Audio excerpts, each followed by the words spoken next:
What's up, Miss Shaw?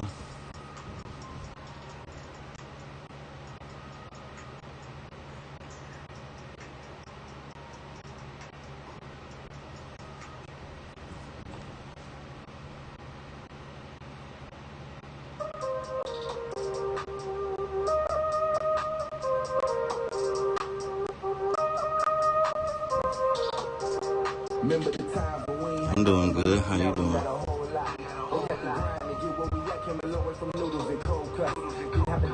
Trying my hardest to grind, but I won't get no love. Started with nothing, somehow I turned it to something. Now I got a whole lot. I got a whole lot. Yeah, I got a whole lot. Now I got a whole lot. Yeah, I got a whole lot. Started with nothing, turned it to something. Now I got a whole lot. But remember when I used to sleep on the top cot? Now I got the top spot. Got that money coming in non-stop. They know I would not stop till I pull up in the foreign drop top, and I to my own horn. I could care less to get y'all props. I came up from nothing, came straight from the bottom and hopped in the form. I hopped out of Beamer and into a Jag, but you get the point. I made me a boss, but it didn't come easy. Took loss at the loss, determined to win, risking it all, no matter the cost. Baby, dripping all over my body, panic and feet in my Gucci slides. Welcome my $3,000 dogs. 38 special right by my side, loving my life, trying to stay alive. Avoid the shit that can cause my demise. If they detrimental, I cut the ties. No extra stress, cause I'm trying to thrive. Times when we ain't had nothing but looking, now we got a whole lot. We had to grind to get what we got, came a long way from noodles and cold cuts. Have it down, trying my hardest to grind, but I won't get no love. Started with nothing, somehow I turned it to something. Now I got a whole lot. Yeah, I got a whole lot. Now I got a whole lot. Chilling with the baby. That's what's up. Stubbs Gomez. Gonzalez. Stuck Gonzalez. What's up, Steph? Not a change the way it cost a whole lot. Had just a couple people bossed it up. Now I got the whole south. Run it up. Trying to have 50 bands for the summer. My damn eyes still. I ain't her bloody is, and I'm the runner up. I'm so in tune with the club. He showed me limitless love. He got Say Ola. How you say? Man, I be forgetting how to speak Spanish. My kids know how to speak Spanish. How you say it, Louis Bean? I be tripping, my mind be somewhere else. I can't never remember Spanish.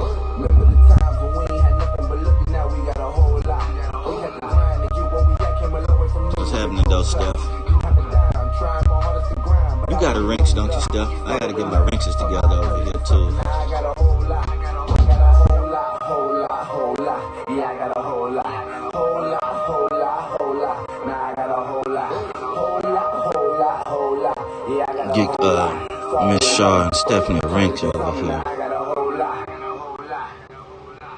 I don't think y'all got a wrench over here.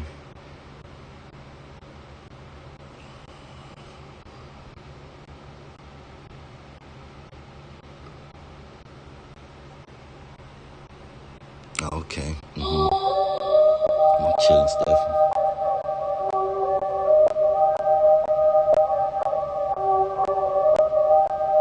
Let's talk about Kendrick.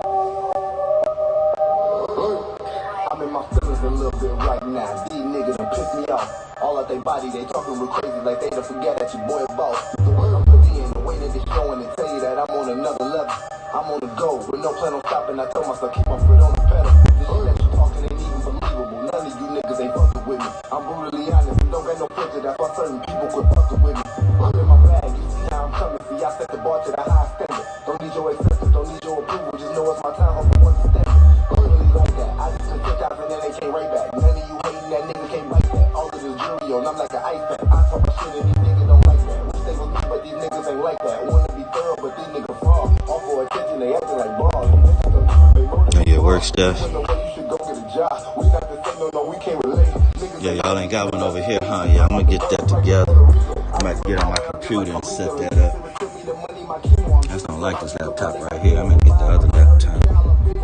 I'm arrogant, she say I'm cocky, but then the same reason she take off her panties. She won't do anything that don't tell her, cause she really wanna I'm getting money, it's coming in daily, and it's a whole lot of it is getting filthy. I'm for the streets, I'ma get money, nigga. Show y'all something. Alright, we can start right here. Alright.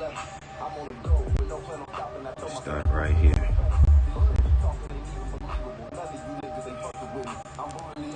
You see them shoes? See how they all matched up against right there? How? And how he put the shoes right there. If you look at it, you'll see the shoe.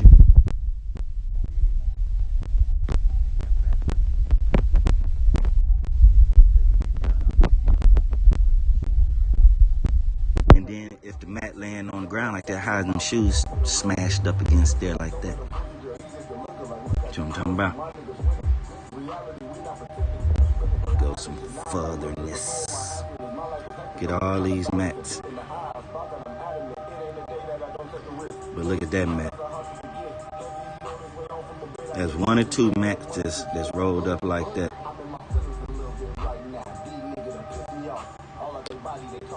Them ain't even no mats. So that's the only mat rolled up like that. The only mat rolled up like that. And it don't got no tie around it like the rest of the mats. First signs of them getting popped off. Second one, look how close it is to the wall. Look how close it is to the wall. So they let the mat down and then scooted it up against the wall so they can take this picture. See what I'm saying? That's dumb. Why would they push it up against the wall and then take this picture? That's dumb. Two, get all the mats right there. And some laid down and even tilted over like that. So if his shoes was in the bottom of him, why he wouldn't knock the mat over to get the shoes? All you had to do is just knock the mat over to get the shoes. Why would you get off in the mat? Why would you get off in there? It's got one right there already tilted. So why wouldn't he just knock it over to get his shoes? And then if that mat was up and he got in there, when they laid it down to take this picture, that mat wouldn't be up against the wall. It would have that gap. It would have that room right there, wouldn't it? How is that mat up against that wall? That mat can't be up against that wall like that, and that boy climbed in there. Then look how smashed up it is against that thing. That lets you know right there. How is that? That mat couldn't have been up and Kendrick got in there. How did it lay down and they take this picture? Why is it up against that wall like that? Why is it so tight off in there? You see how it looked like his body in there, and then it looked like how this hole kind of go back wide. You know why this hole kind of go back wide, son? Because the pressure when he got rolled up was right there, and it's the area that didn't have no pressure in it. It didn't have nothing in it. You see what I'm saying? Like, that mat was up against him close to his body rolled up. But it ain't right there. So he wouldn't even got past this hole to get off in there. See how that thing shaped right there like that right there, and then that little piece flapped over right there? Because when he got rolled up in there, none of his body was right there. See how tight it is down off in there?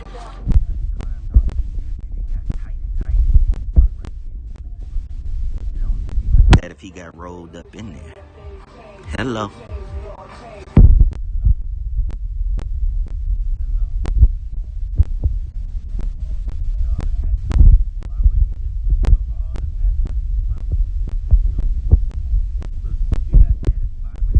Why would somebody climb off in there to get that?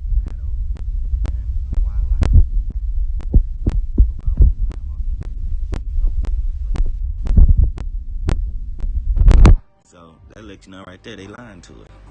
They killed that boy and rolled him up in it. All the signs are there that they killed him. All the signs are there. All the signs are there.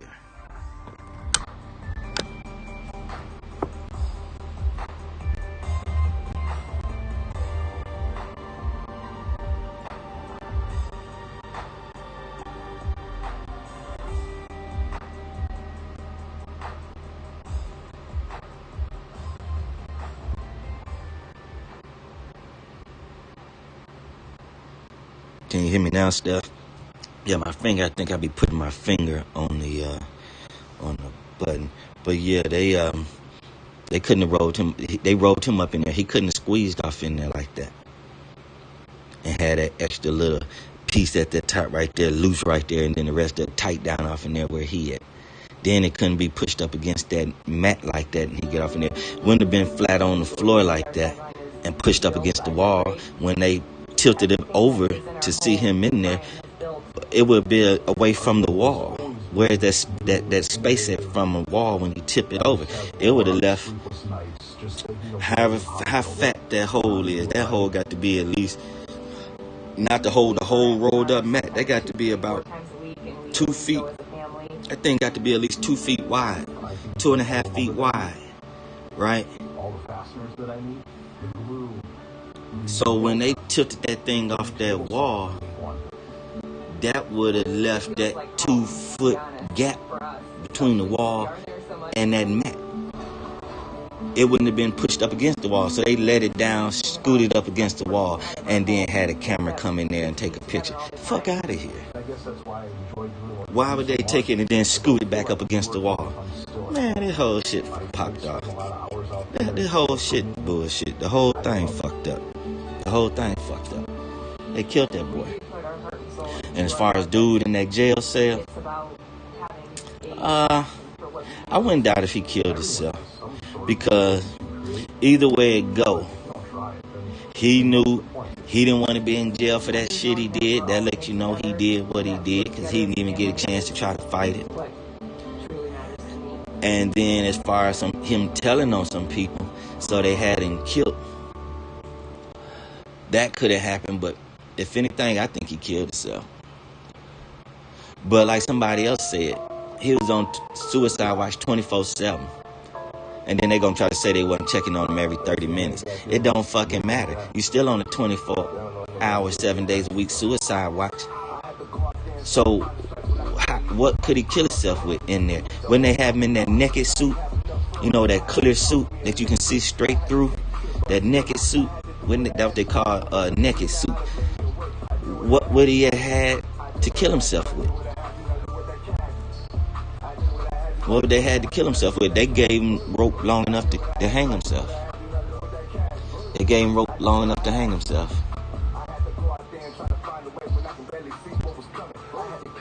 That's it, that's all. Either way it go, he had to die. He wasn't gonna sit in there. He a billionaire. He know he got caught up for doing that fuck shit. He wasn't finna sit in there. He wasn't finna do that. He ain't OJ. He ain't Bill Cosby. That was a white man. That man wasn't finna. That man sat there and let you know, goddamn, he was guilty. That man let y'all know he was guilty. The secret is with him.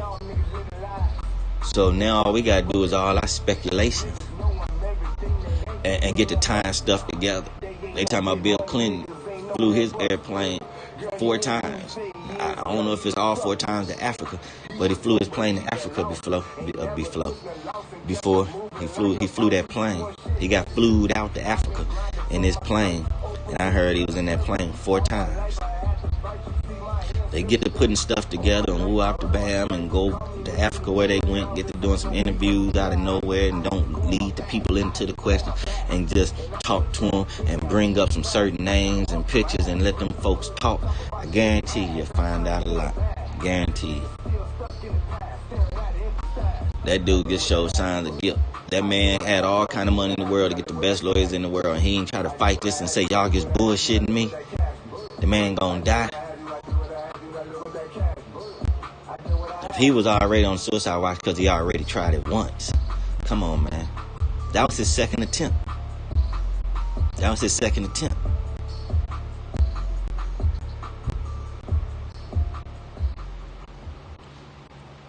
The lawyer gave him something. That lawyer gave him something. To hang himself, to choke himself with, to take some pills. The lawyer did. He paid that lawyer a lot of money to help him kill himself. The lawyer did it. That lawyer with him 12 hours a day. That lawyer gave him the tools to kill himself. He paid that lawyer some money. That man took all the secrets with him, so that let you, that's sign of guilt. But like, man, this KENDRICK case opened up a lot. And it opened up a way how to investigate stuff, how to look at stuff, how to interpret stuff. I used to be listening to them crime stories and shows, looking at them shows, and they be saying like how the dead body still talks, how the death is still talking in death. And now I understand it. Put it like this: when them people die, you don't die from an accident. You die because something went wrong. You don't just die on an accident. Nothing an accident. And what they did was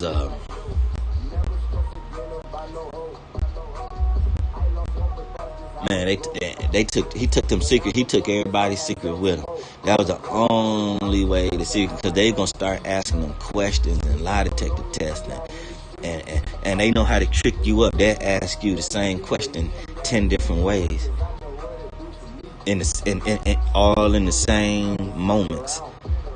And when you answer them motherfucking same question, 10 different ways, the same question, just because they changed it up how they ask you, that's how they catch your motherfucking ass up. And he know that. His lawyer probably told him, dude, they gonna ask you questions and trap you up. That man said, man, look at here. I got you. Go here, woo. I guarantee some phone calls. They set it up where that lawyer can get that money. Once that lawyer knew he had that goddamn money, had that bag secure, he went back to that jail cell and gave that man what he needed. That lawyer did it. The lawyer did it for that money. That lawyer know that man wanted to die and he would have killed himself. That lawyer wouldn't have got no money. He'd have had to try to sue the man, the state, and all that shit. That man said, shit, you give me that money up front and you get it. Give me that money. Give me that money. Give me that money and you can, man,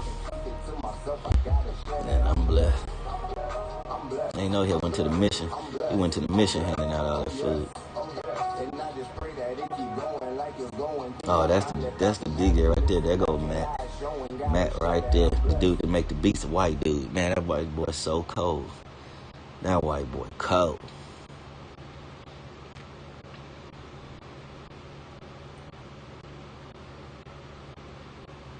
No, he ain't want to confess.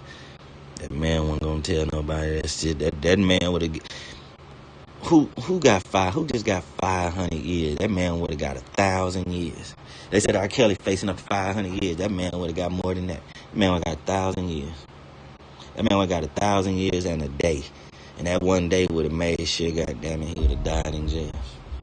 They give you 1,000 years and then one day, just to make sure your ass don't get out. That one day you gotta get to get out. There's something about that one day. It secured them a bag. It secured you not ever getting out. That one day.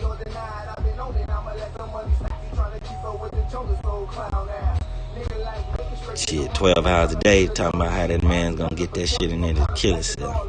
How that man's gonna get that bag. They was in there talking in code to make sure that man got that money.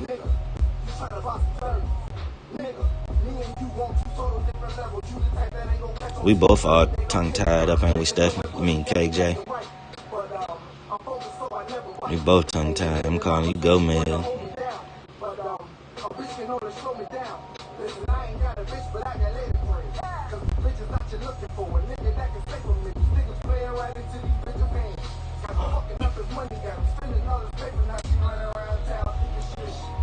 Yeah, that once that lawyer had that money, he was going every day to secure that money. He probably went every day because they only can take out so much money a day. So that man was getting money out every day. Every day he went, he secured the bag till he secured that amount. And once he got that right amount, that man got that shit in there for that man to kill himself. Whatever that man killed himself, they gave it to him to do it. He paid him. He paid him. That's the one power he still had control of. He could pay somebody to do something for him. Because they were going to take that money. They're gonna get all his money. He only had control of that money for just a little while longer. He probably had money in certain places that they couldn't seize. They couldn't seize that account. They ain't know nothing about it. Swiss account, anything like that.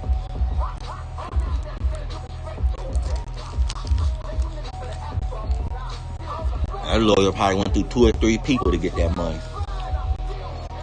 And they probably went through somebody who got a bag. So that money be covered up.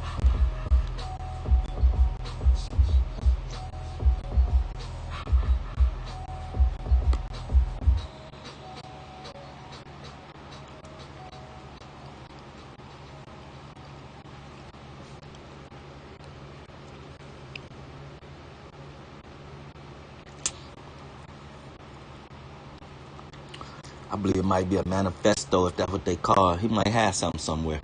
They'll find some names. That man got some little book wrote down or something little down. He got names off in there. I guarantee them names in there for a reason.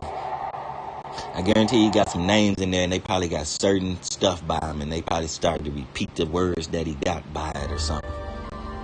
A ledger. I bet you that man got a ledger somewhere. And probably look like he was doing something for somebody, and this how this donation money coming in. 15,000 right here donated for this. 20,000. That lawyer could have some fake,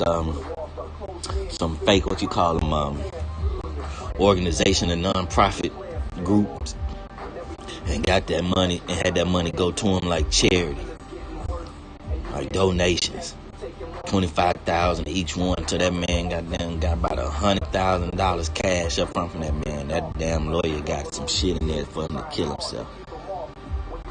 For one nothing but some little pills, and then they probably say you need to make it look like you choked yourself, but really you took these damn pills. I mean, did it all kind of real slick inside his shoes, in between his toes. They didn't check that lawyer like they'd check us going through that motherfucker. They probably don't take off your socks and feel between your toes and stuff like that. That lawyer got that money in there some kind of way. He had some pills taped to his nuts. That man got that man some damn thing. I bet if we look at them damn cameras, that damn lawyer digging off in his drawers like he's scratching his nuts or something. Guarantee. I bet he going up on his damn arm like he's scratching his arm, and he in there sweating nervous, having to goddamn undo his tie by his fingers and taking some shit from up under that collar right there. Guarantee. Some pills off in his tie. When he loosened his tie up in there, motherfucking pills drop. Straight up. They gave him, the man paid for them tools. He was going every day 12 hours a day. He was in there long enough for them to be acting like they tired, stretching, having to take off his jacket now to try to get warm and, try to cool off and stuff, because it's all getting hot in there and stuffy and shit. And gave that and got that man what he needed. Straight up.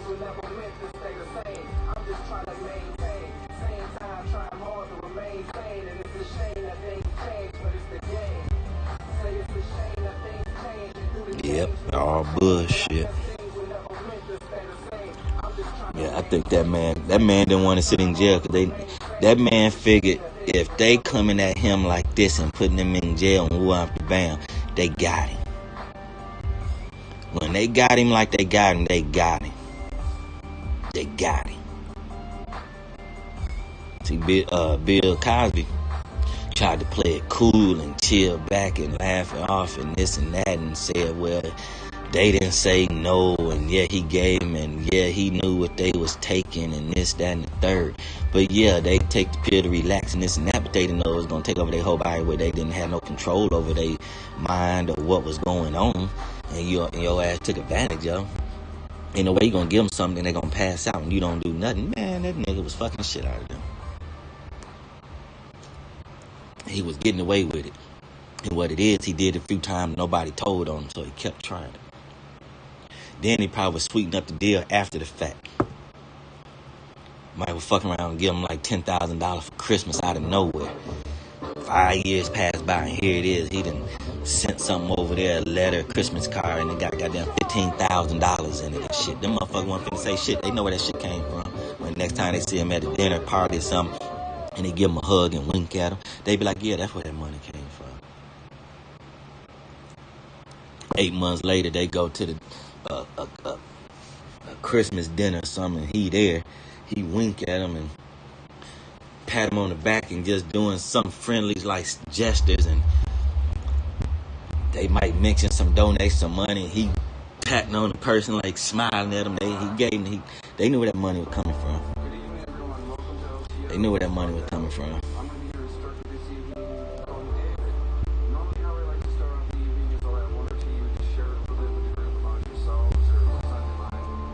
Either way it go, that man being dead shows signs of it happened over and over again. It happened over and over again.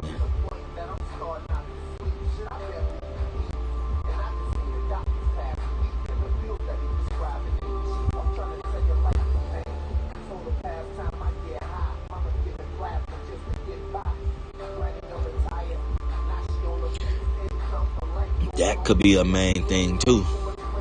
They got to bringing up Trump this, Trump that shit. They shut that shit down quick. That man dead. It's over with. Now all they can do is speculate. They wasn't gonna let that man get a chance to go ahead and say, fuck it, he facing goddamn 1,000 years. But if he go ahead and drop some big names, he can get some clemency and get the fuck out of here with all his money and go somewhere where they can't fuck with him. Shit. Look at Ed Snowden. Look at Eric Snowden.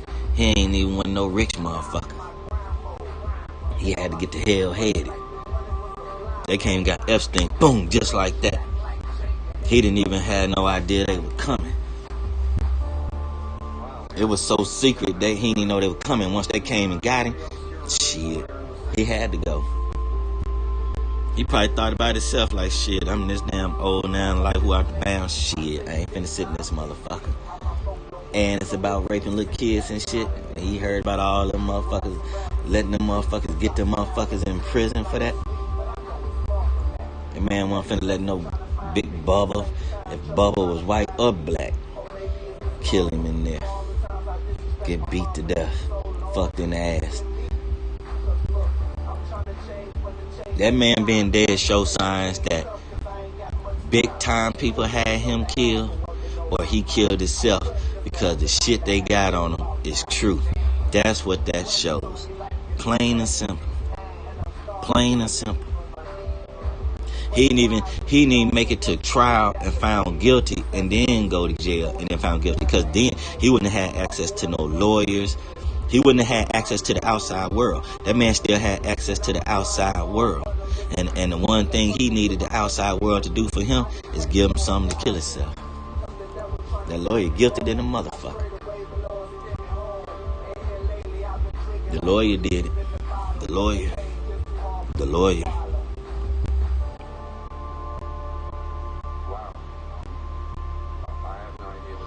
Yep, you right, Miss Shaw. You right.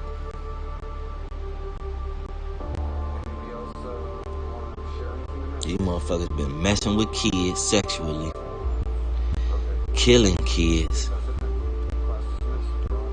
Just think about it. These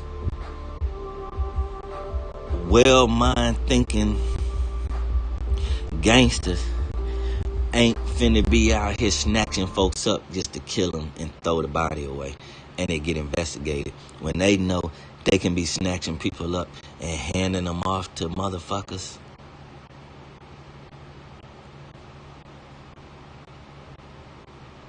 Man, R. Kelly and Epstein got down together. I guarantee they got down together. Ain't none of this shit going on in Chicago, and R. Kelly didn't have nothing to do with it. R. Kelly in Chicago. All this shit we've been seeing in this footage is what R. Kelly was about. Fucking kids.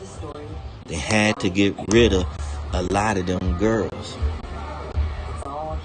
Like I said before, I wondering why they always was snatching young folks, younger and younger, because they want to have them for years.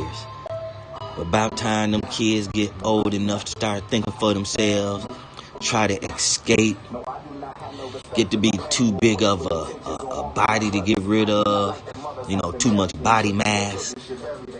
They got to get rid of them. Once they get old enough, 17, 18, 19, to be able to be out, ask questions, they see in TV, they hearing commercials. Even if they don't got the TV, they can hear the commercials through the room, them looking at TV and shit. They got to get rid of them girls. Them girls getting pregnant, they had to get rid of them babies. They got to have people that know how to have them babies. Because they don't want the girls to die. Because now they got to get rid of that whole body. Some of them girls might was dying doing that natural birth shit. Man, them victims been dying all kind of ways. And then they been getting rid of the bodies all kind of ways. Acid water. Animals eating them up. You starve a pit bull shit, when they get some meat and blood because they used to that blood shit, they gonna eat. They gonna rip that skin up so bad and this and that and crush them bones. Them bones be crushing. Come on, man. But what I was saying was, street level people know what to do to get money. Them big time people ain't out on the street snatching these girls up. And these people that snatching these girls up ain't always killing these people, because it'll be a lot of more dead bodies found. These people are missing, never to be seen ever again. So that lets you know right there, they dead, or they shipped off somewhere to another country. But they 9 times out of 10 are dead. Them kids are dead. And them people start finding out the different ways to be able to get rid of them bodies. They got to hook up at these zoos where these snakes and these animals need to eat before they hibernate. You go to Milwaukee Zoo, Chicago Zoo, the zoo in Schaumburg, or wherever them zoos is from here to Chicago. Man, they got them big ass snakes that's like 85 years old. Them motherfuckers around 600 pounds. Them motherfuckers around goddamn 30 feet long. Come on now. What you think they feeding them motherfuckers? They be feeding these motherfuckers goddamn frozen cows and shit. So you don't think they can feed them 3 or 4 teenage kids? It happened in September because that's right before hibernation. Animals feed and then go into hibernation. Bears, snakes.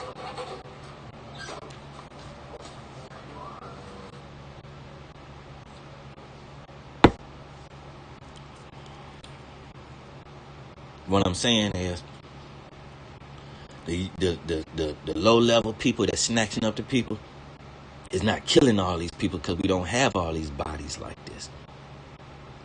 Every missing person, you go to Walmart, look at the missing person thing. These people are not found, and these can be dating back 11 years. They haven't found. We don't have no statistics of them finding 1 or 2 bodies a day in the United States. And here it is. They got tens of thousands of unidentified victims. We don't hear about that. So they not just finding random bodies and not telling the world.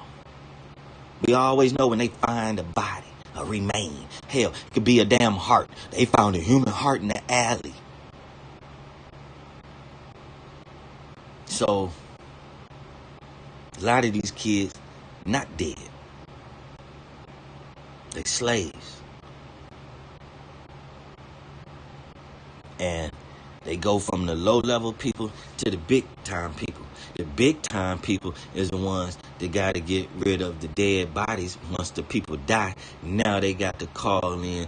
They got to go back through the chain of reaction. You got the street people to the people that's 1 foot in the street and 1 foot into making money. Then you got the people they go to that got 1 foot into with the people that's making money to where they got money, and then them people is connected to people that got money, and they connected to people that got bigger money and big places. And that shit got to go all the way back down the chain to them dead bodies for them people to get rid of them dead bodies. And they get rid of them dead bodies in the different stages going back down. Because as it go back down, they might be like, well, we can't get it to these thug niggas over here. We got to get rid of it through this farm over here.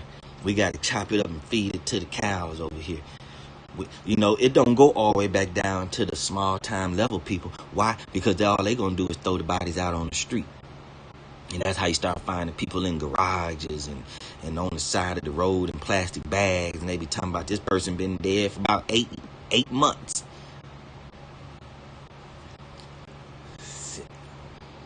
I'm telling you, man, Mike Vick got something to do with it. When they got caught with them dogs, and that's all they went to jail for them bones and them buried animals in his backyard, is dogs. I'm telling you, man, some human remains mixed off in there. Human remains. They wasn't just throwing away them pile of dogs. It got to the point where they was doing that so much on a regular, it was nothing. And they want to blame stuff on video games. But if you doing something like seeing dogs kill each other over and over, eventually that shit will get boring because you would get immune to it. Now, what's the next stage of that? Man, them animals attacking a human being and killing a human being. Just like that one movie with Ice-T in it, hunting game or whatever. The biggest game there is to be hunted is a human. And the motherfuckers scramble, and they know they got a sense of they gonna die, so they running for their life, and they trying to hide, get away, this, that, and the third, and here it is, you chasing that. An animal, you don't know how an animal thinks, so an animal just running. A human being, they know that human being is running, is being calculated, is calculating how to get away and thinking. So now that killer know that person is thinking on the same wave level as them when it comes to life. And you got the hunter and the hunted. And so that's that next level of shit, is really to, okay, let me put another thing. Okay, like the movie Halloween, the new one. How back in the days, Halloween was just, okay, that killer. It wasn't that he was a human being and none of that. That was a monster. But then when they made the new Halloween, and we older now, they take you through the storyline of how a kid start small time killing to killing what? Human beings. So it lets you know, what was it, Michael Myers? How he was a kid.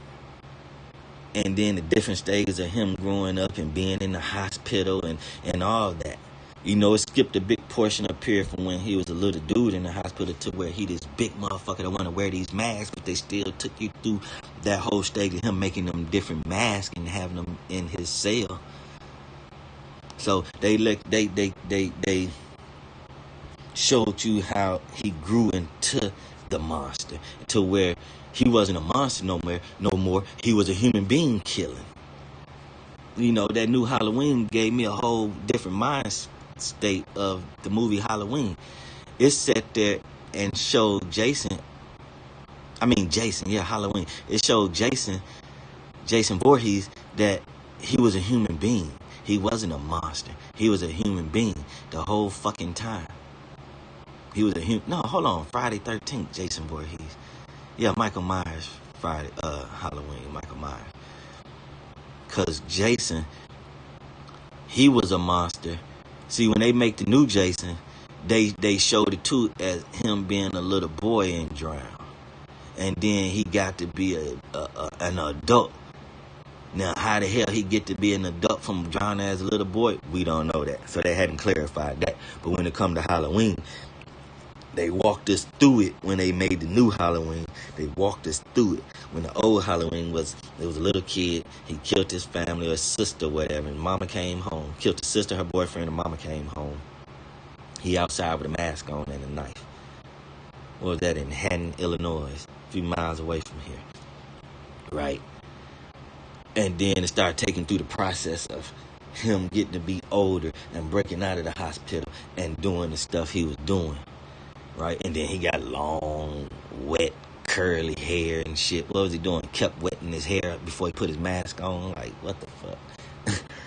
He was getting groomed. He was getting a white person perm before he went to go kill. Before he heard, what was it? No, that was Friday the 13th one. What was that? Halloween. That was Halloween. No, Halloween was that was that. No, that was fucking Jaws. And all that old crazy ass shit. It was scary back then, but now they walk you through the process. And but yeah, they when them kids die, they don't give them back down to the small time people, because they won't do nothing but just throw the body out in the street. So as it go back down the chain of command to get rid of them dead bodies, they only go back down so far before they start putting them in acid baths, to the farm, to the hogs, sending them to the zoos for the animals to eat, all that type shit. Then the shit happening in September, man. That's the reason that shit happened in September, because that's right before hibernation. That's right before harvesting corn and shit like that. You know, harvesting shit before the winter hit. All that shit take place in September.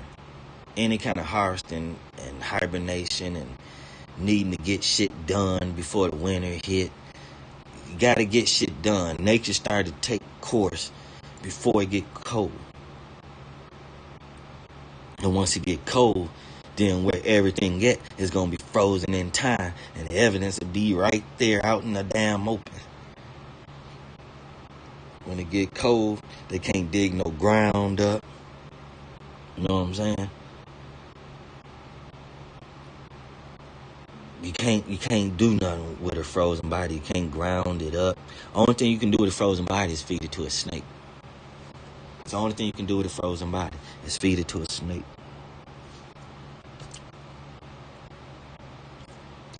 You can't cut it up.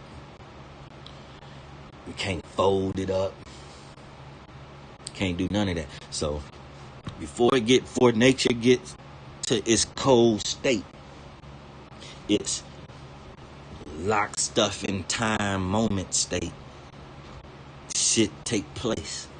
And then everything slow down in the wintertime. And the only thing don't slow down in the wintertime is what? Human beings. We about the only thing that don't slow down in the wintertime. We make shit still function. We perpetuate everything to make everything keep functioning. When nature then shut shit down, so shit can have a chance to rest. You motherfuckers don't rest in the winter. That's when they most definitely indoors doing they thizzle, because everything behind closed doors in the warm environment. So they most definitely doing they thizzle. Summertime come and everybody go outside. That's when everybody shit unfold and people get in trouble and stuff get exposed. When it's warm out and people are all outside and shit. When it's wintertime, motherfuckers tucked away in they little cubby holes and cuticles and goddamn rabbit holes and shit, and doing they fucking dirt. We know what this shit is, man. We ain't fucking done. How many of us been here since the Kanika case? All of us grown ass thinking motherfuckers. I don't care how many games motherfuckers came on here and played, or how retarded they been acting, or childish and immature. We all came on here with, we some grown ass motherfuckers finna handle this, no matter what angle we came at it. You came at it with chancery court. You came at it with the footage. You came at it with speculation, thoughts, goddamn, what people didn't say, what's been documented. We all came at an angle. We some grown motherfuckers finna handle this, no matter how we did it. And then nature took its course.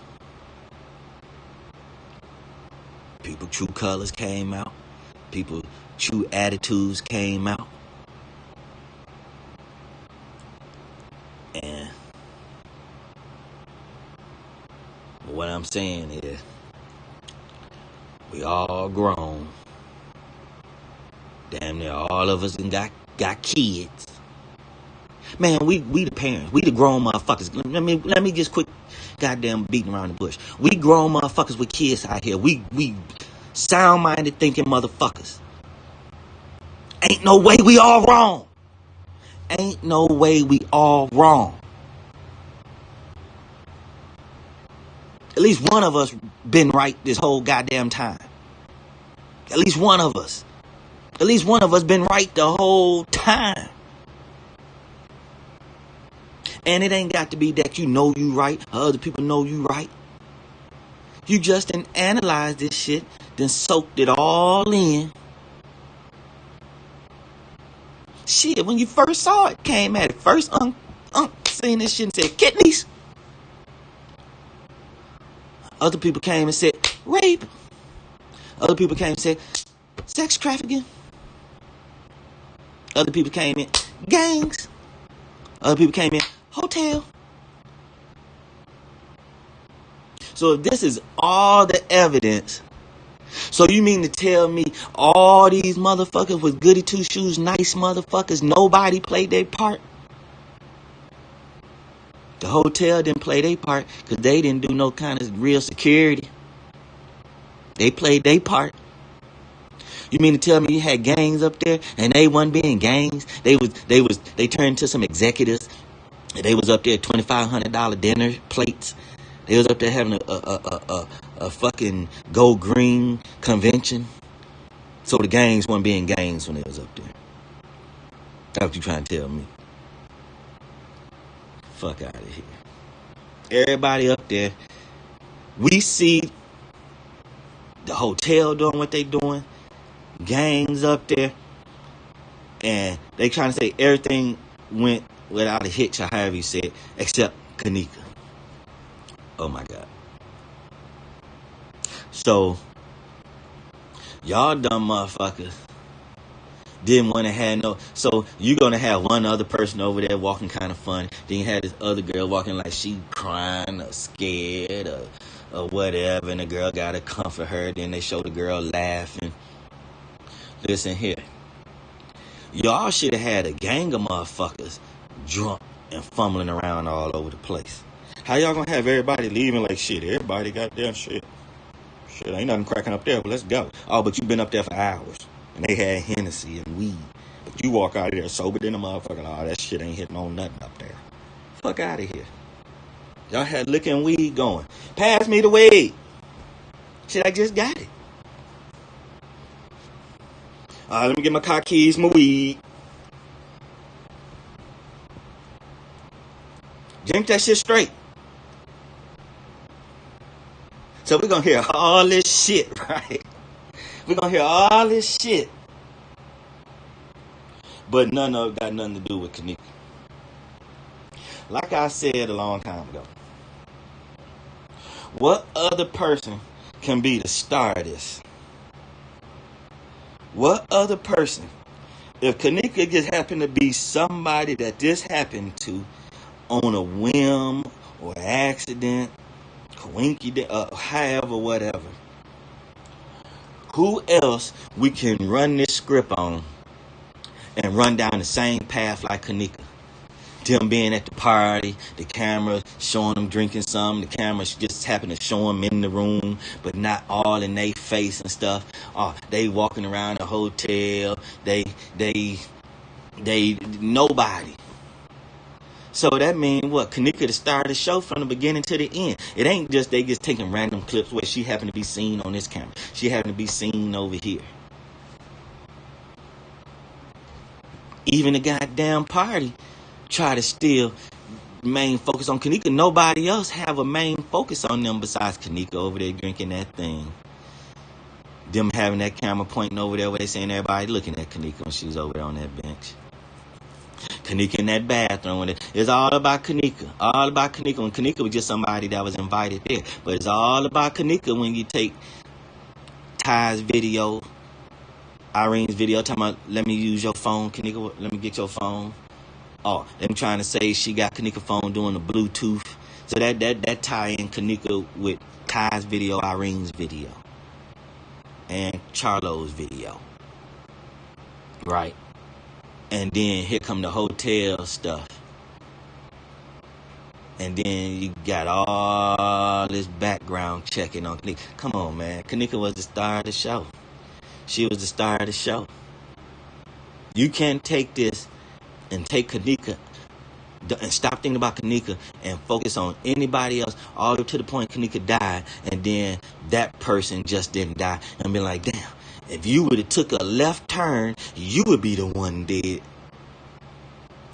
Ty, if you wouldn't have left with and got your car keys and your weed, you would have been the one dead. Nobody else can be pinpointed throughout all this footage and be checking on that one person. They made it all about Kanika. And then they ain't got no footage of her walking in the hotel. Now they got footage that she walking all through the hotel and walked towards the freezer because they gave it to the news. They gonna tell us they ain't had nothing. Then 5 days later, they give it to the news. And then 2 years later want to say, well, the videos that we didn't give to the news on the hard drive, she not depicted in none of them. Yeah, y'all covered her up. Why would you say that 2 years later? She not depicted in none of those things. Then you got people around here wanting to get to speculating the word depict. Fuck them using that damn word depict. That word they use saying depict meaning she's not seen. She's not in that footage like everybody else. That's what they mean by depict. I don't give a fuck what nobody try to say that word means. That word means in this footage they can't point to her. Why would they say that 2 years later when that's fucking evident that she's not walking out through around none of this footage on this hard drive? Y'all gave that to the news, them 4-5 clips of her walking through them kitchen in the little hallway, and y'all gave that to the news. But what y'all fucked up and did was that was the main killer evidence of the past of Kanika being dead, and what y'all did was made her seem alive and put her over that. Everywhere they took her when she was fucked up, that's where y'all covered her up, made her look like she just walked around that hotel. Did she walk around there for 7 minutes from the room to the tomb? Or did she walk around there for an hour? Because they said hours. Then they said an hour. You got people moving around before she do. You got people moving around after she do. But nobody moving around when she moving around. But she moved around for an hour. But if you take that hour she was walking around and take the hours of all them other cameras, people moving around all over the goddamn place. And you mean to tell me where before she got into that kitchen behind those double doors, before she even went in the wooden door, you mean to tell me she out in the open walking around just like we see everybody else, millions of people through goddamn about 3 days? But when she happened to be moving around, nobody's moving around. But everybody moving around before then. I'm talking about all through the hotel, all times in like 2, 3, 4, 5 a.m. 4, 5, 6 a.m. They moving all around like it's goddamn 4, 5, 6 p.m. for 3 days. But when Kanika walking the hall for a whole hour, the maintenance man, the security guard not running all around like chicken with his head cut off doing everybody's fucking job. But after Kanika seen in that motherfucker, now people moving around and they ain't moving around to look for Kanika, but everybody know Kanika fucking missing. Police, everybody know Kanika missing, but nobody walking around looking for her. Then they want to say she wasn't seen coming in or out the hotel. They put their foot in their mouth. They fucked up because she in y'all freezer. The friends didn't come in with nothing to hide her body in. Only your guests. Only your other guests. They're supposedly, quote unquote, going to rooms to stay with suitcases and luggage and push carts. That ties everybody in it because they talked her into coming to the party. So there go the party people involved. She was found in a hotel. There go the hotel involved. So anybody who came around that vicinity around that time guilty than a motherfucker, except them little bitty kids.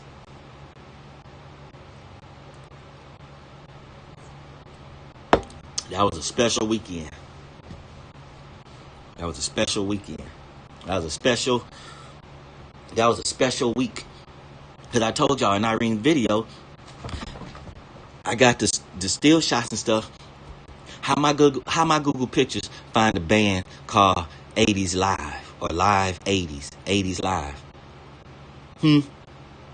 How did my fucking picture find that? And then I go and look at that band. And some of these people I see in the footage, on top of that, when I date all the way back, one of the girls that was lead singing had on that outfit with that little black shirt and them little black swim trunk looking pants with the fishnet fucking stockings on. And her hair put up in the ponytail. Right? The girl that's smiling on that camera, face is on that big screen at their event. 2, when I date back to see they shit, why they shit stopped they stopped showing pictures September the 15th. But when you look at the pictures they took, they jump all the way to September the 5th. But they don't show you nothing for the 6th, 7th, 8th, 9th, and the 10th. But it stopped on the 11th. So when you date all the way back to that band shit they done, it stopped September the 11th, 2017. You look at some of their pictures, it jumped all the way to September the 5th. But it don't show you nothing from September the 5th to September the 11th. But them motherfuckers got on the same clothes and everything from September the 11th, what they had on September the 5th. And they was at this concert little hall having an event, but they won't tell the world what it is.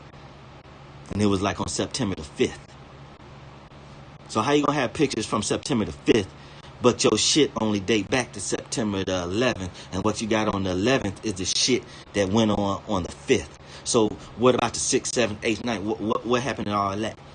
So you can date all the way back to September like the 11th, 2017, and then your band don't have no nothing. Nigga, fuck out of here.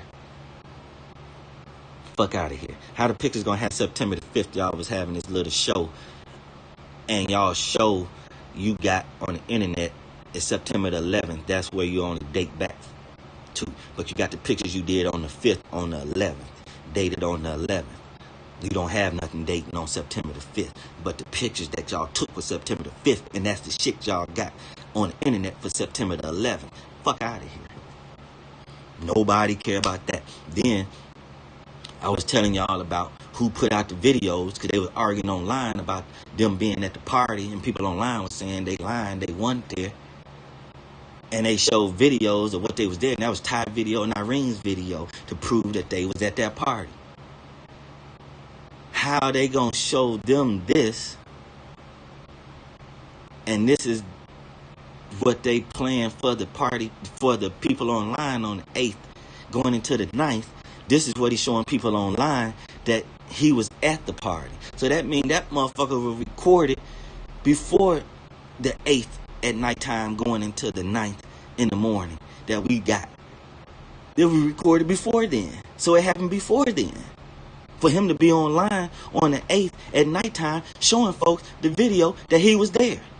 And this is all at the news. This is an article that this person was arguing with these people, and this the videos he showed to prove that he was at the party. It was Ty's video and Irene's video.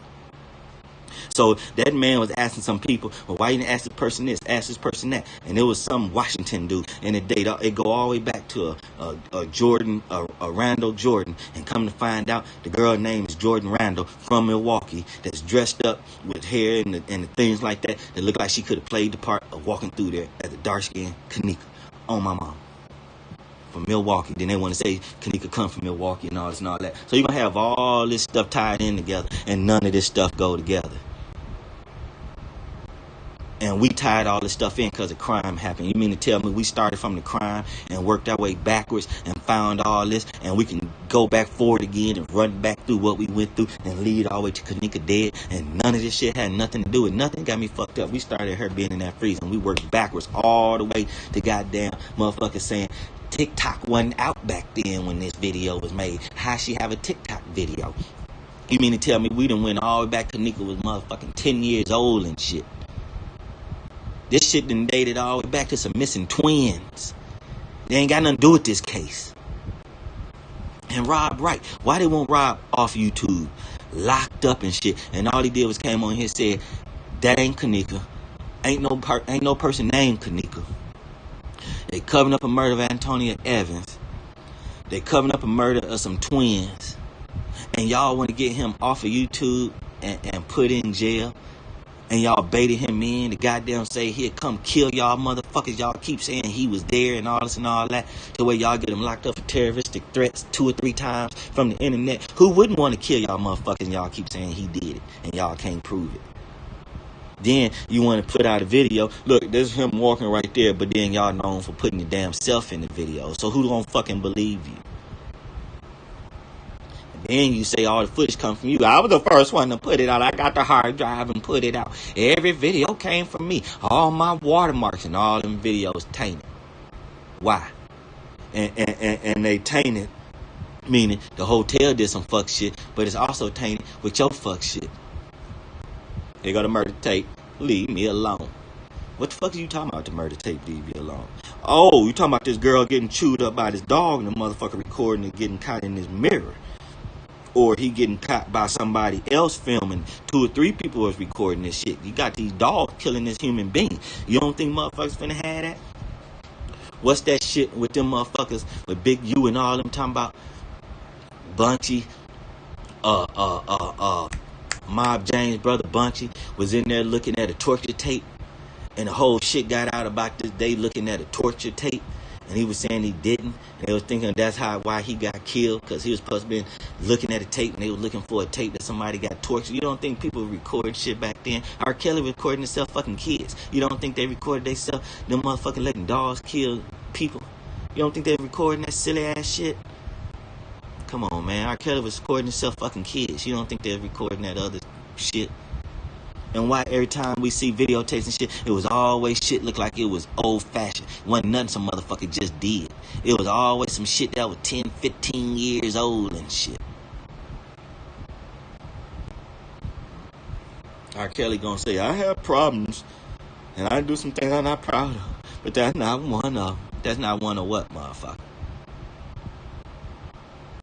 So you on there fucking the grown people when it comes to this little girl and everything. This the same person, same nappy hair and everything, fucking this little girl, pissing on this girl, but that ain't you. Fuck out of here. You done did some bad things. You're a bad, bad man. But that ain't you in the videos. Get your lying ass out of here.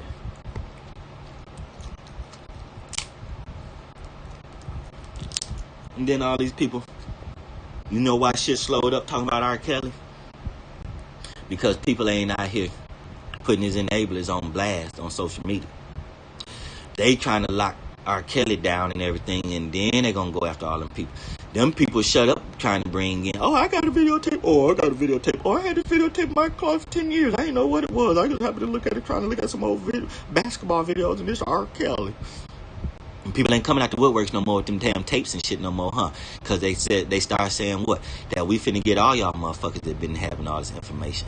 We finna get the people that he was dealing with that was helping them goddamn get these girls. From bodyguards to motherfuckers flying them private jets. And everybody in between. Motherfuckers shut the hell up. I ain't got no videotape R. Kelly. I ain't who? Motherfuckers done shut the fuck up when they said we're going after everybody who enabled them. And we're going after everybody who done had the information that's been holding it all these years, and now want to get turning in tapes and telling and saying, yeah, I remember going to the studio and there was a 13-year-old girl in there. Just hearing R. Kelly. You ain't say nothing to nobody. You going to jail too, motherfucker. So now everybody shut the fuck up and get trying to let the police deal with R. Kelly, the court system. Nobody coming out the woodworks. Because you think about it. Say these young girls want to come, yeah, he did this to me, he did it to me. So you didn't go tell nobody. So they just slowed up saying, yeah, because police can go to them and say, when this girl told you R. Kelly had sex with her, why you didn't tell nobody? Turn around. Put your hands behind your back. You've been knowing this for 20-something years. You ain't told nobody. And then your dumb ass gonna take this little whatever amount check from motherfucking Nightline and get your ass up there and say, you know R. Kelly touched your friend, and you think the police ain't coming for you?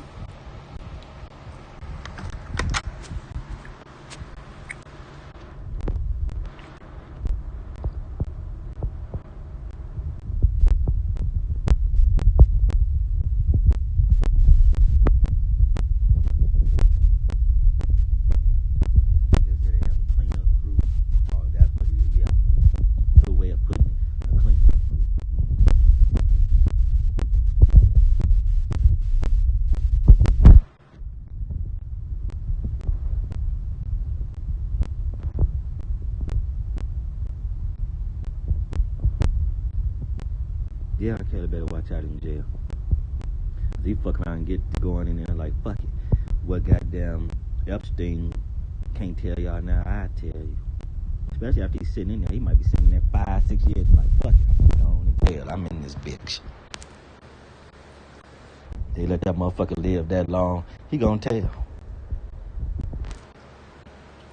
Yeah, R. Kelly better watch it. He next. He next. Guarantee you, mark my word, he next. But you know what though?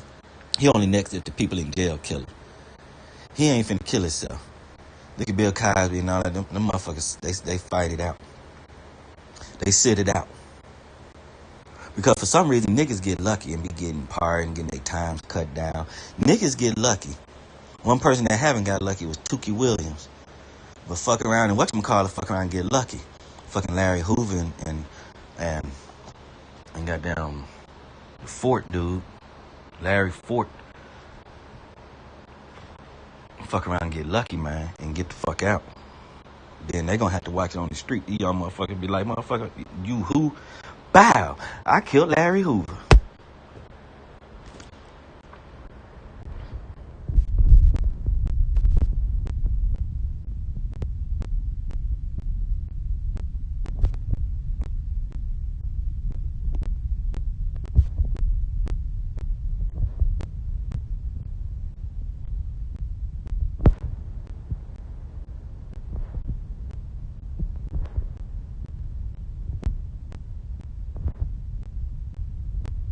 KJ got us all. Steph G. She got us all.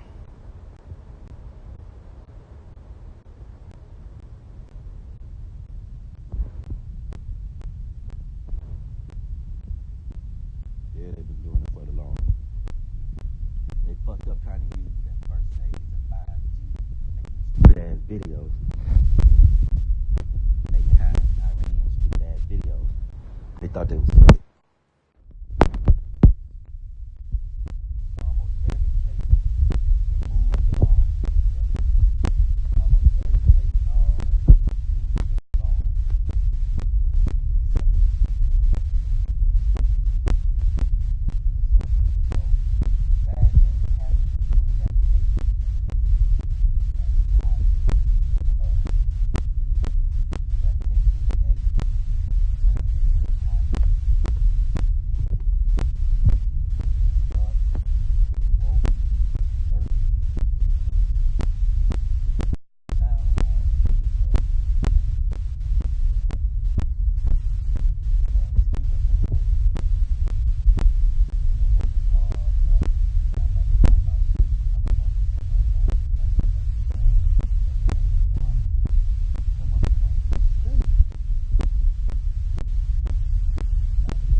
asleep. Motherfuckers been asleep. Doing all you doing. Out shopping at the mall. Out at the grocery store getting groceries. Out here on vacation. Out here riding around in a fixed up car. Your motherfucking ass has been asleep. These motherfuckers been put because it ain't your door, their cousin or whatever snatched up. Motherfuckers get reported, shit move on. You just try to be like, I'm protecting mine. And then here it is, your kids running off with. Okay, let me give it a scenario. We got Mexican kids down the street that's mixed. The mama white, kids Mexican. Mama not with the daddy. Kids friends with my son. They want to go rafting. And they going with other people. And these finna be white people. Country white people. My son the only nigga with him. What I'm saying is, when you go rafting, all that dirty water and something happen and motherfuckers drown, I didn't want to be them people come knocking on my door talking about, hey, your son the one that didn't come back. There ain't no lifeguards out there.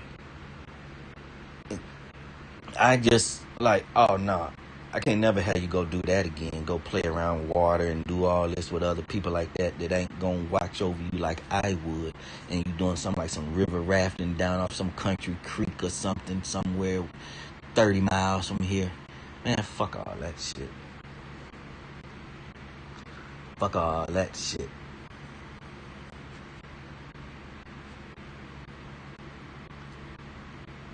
Things happen. Certain scenarios you can stop. Certain scenarios ain't got to happen. The shit just woke me up to a lot of things, to just start paying attention to a lot of things that can cause family members and stuff like that, my loved ones, to die. Because motherfuckers ain't paying no attention. Man, I'm telling you, man, I walk around this motherfucker damn near on eggshells. I know I done got on my family last nerves with this shit.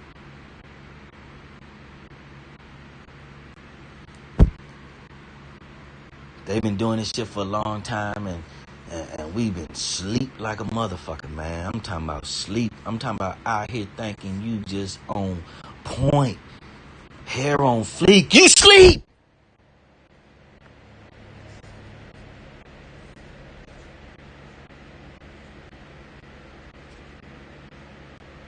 We been some grown-ass, sleep-ass motherfuckers.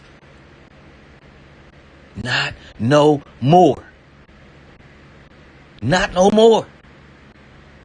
Every time they fuck with somebody, we own it. We own it like white on rice. These motherfuckers come up with a still picture. We own they ass. And somebody died. And then these motherfuckers around here acting like they ain't do it. They don't know how it happened. Motherfucker, you were just with them 3 seconds before they died. What are you talking about? And you seen 3 seconds after they done disappeared. Motherfuckers only been 6 seconds. The fuck is you talking about? You don't know. Come to find out, you done drove 5 hours one way to dump this little baby girl. It's a 10-hour ordeal. What? On your ass, nigga. And when I say nigga, I don't mean black. I mean you stupid motherfuckers. You evil motherfuckers. That's what I call niggas. Nigga don't mean colors to me. Your ass can be goddamn trans, goddamn lucent. Look, nigga, I see you and your bullshit. Especially if somebody done recorded it.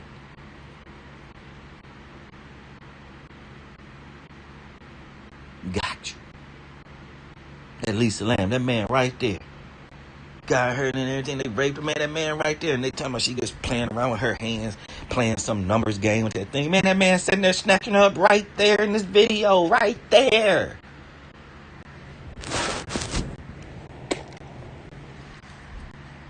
That whole shit right there. Right before our eyes.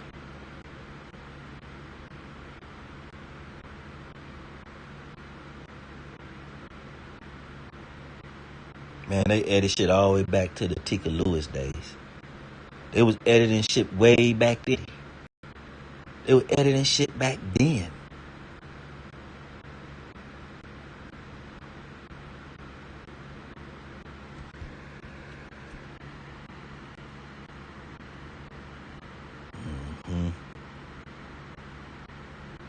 There was a big one. She let us know already on the 6th. This is the big one. This the big one.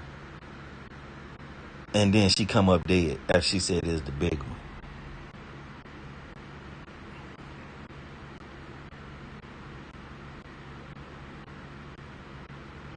I don't know, Miss Shaw. They think we crazy as hell. Man, I know we can count. It was like almost 100 YouTubers that we all was doing the KJ thing at one time. And 1 million subs. Ain't no way 1 million of us didn't know what the fuck we was looking at. All it took was a couple of seconds to look at this shit. Kidneys. Gangs. Hotel. That's all it took. Didn't take no analyzing nothing. It took us to look at that motherfucker. We all came on here and gathered up at Unc's, gathered up at Straight Drops, gathered up at Tiffany's, gathered up at Jess, gathered up at Moni Stacks, gathered up at Lovely the Great, gathered up at Crenshaw, gathered up with Huggy, gathered up with Rick, gathered up with everybody. It's Ran Rap, Team Foot. We gathered up with everybody and was on it. And they gonna say, oh no, all y'all crazy. All y'all conspiracy theorists. All y'all don't know what y'all talking about. Oh yeah, you know how to work, make money. Oh, you know how to take care of your kids. Oh yeah, you know how to roll a blunt. Oh, you know how to goddamn do illegal drugs and get away with it. Oh, you know how to goddamn fix up a car. Oh yeah, y'all know how to fix up your house. Oh, you know how to put on the right clothes. Oh, you know how to go put your eyebrows and your hair and everything on fleek. Oh, you know all that. You're fucking smart. Your kid, oh, you real smart. You a good parent. Your kids know Spanish and they not even Spanish. They all black and they know Spanish. You got some smart kids. You must be pretty good yourself. You instilling in them the right thing. Kanika Jenkins. You retarded motherfucker. If you don't get off of here, you don't get off the line, I'm taking your channel. You talking about animals. People work too hard for you to be on here talking about animals.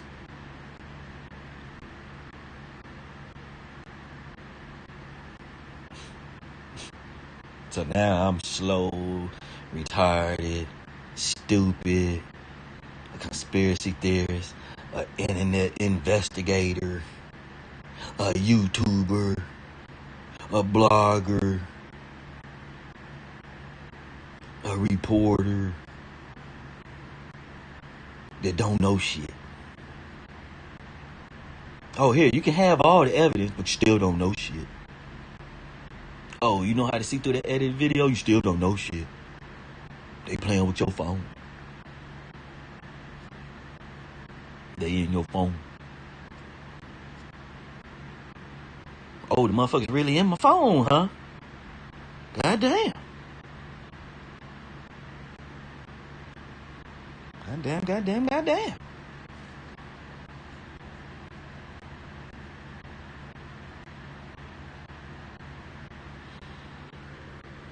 Shit just crazy.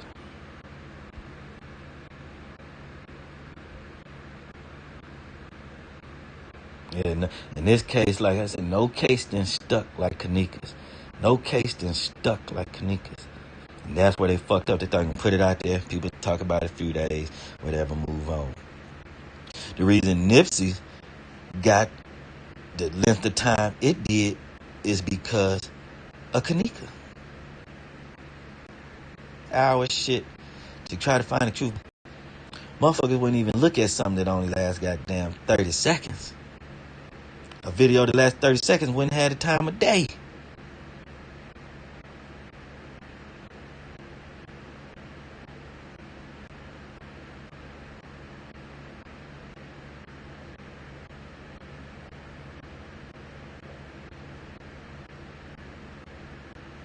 Yeah, Kelly, but yeah, they gonna get R. Kelly.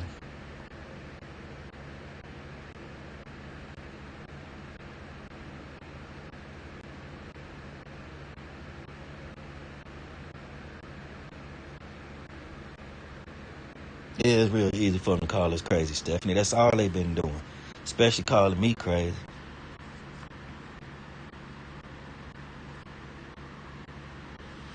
Yeah, them fools got receipts. Yeah, them silly fools got the receipts. Mm-hmm. Mm-hmm. Man, we all ain't slow and crazy, man. Man, 1,000 of us with the YouTubers and the subs. 1,000 people on this case. Every day.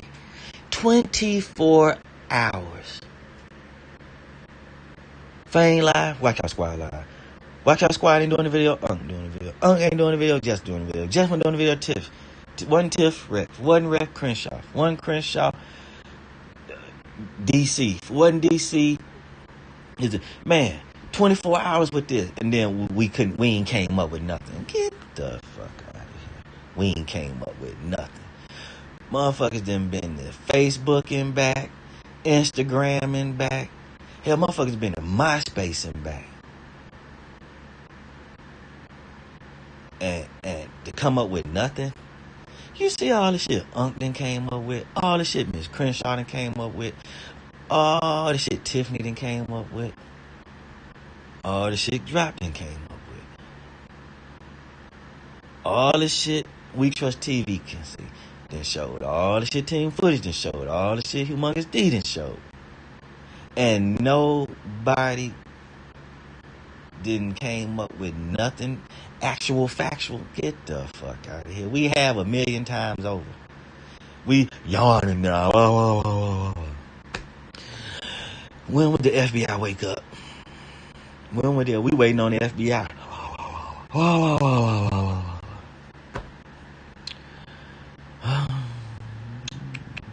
Meantime, between time, we'll give y'all some old KJ factuals.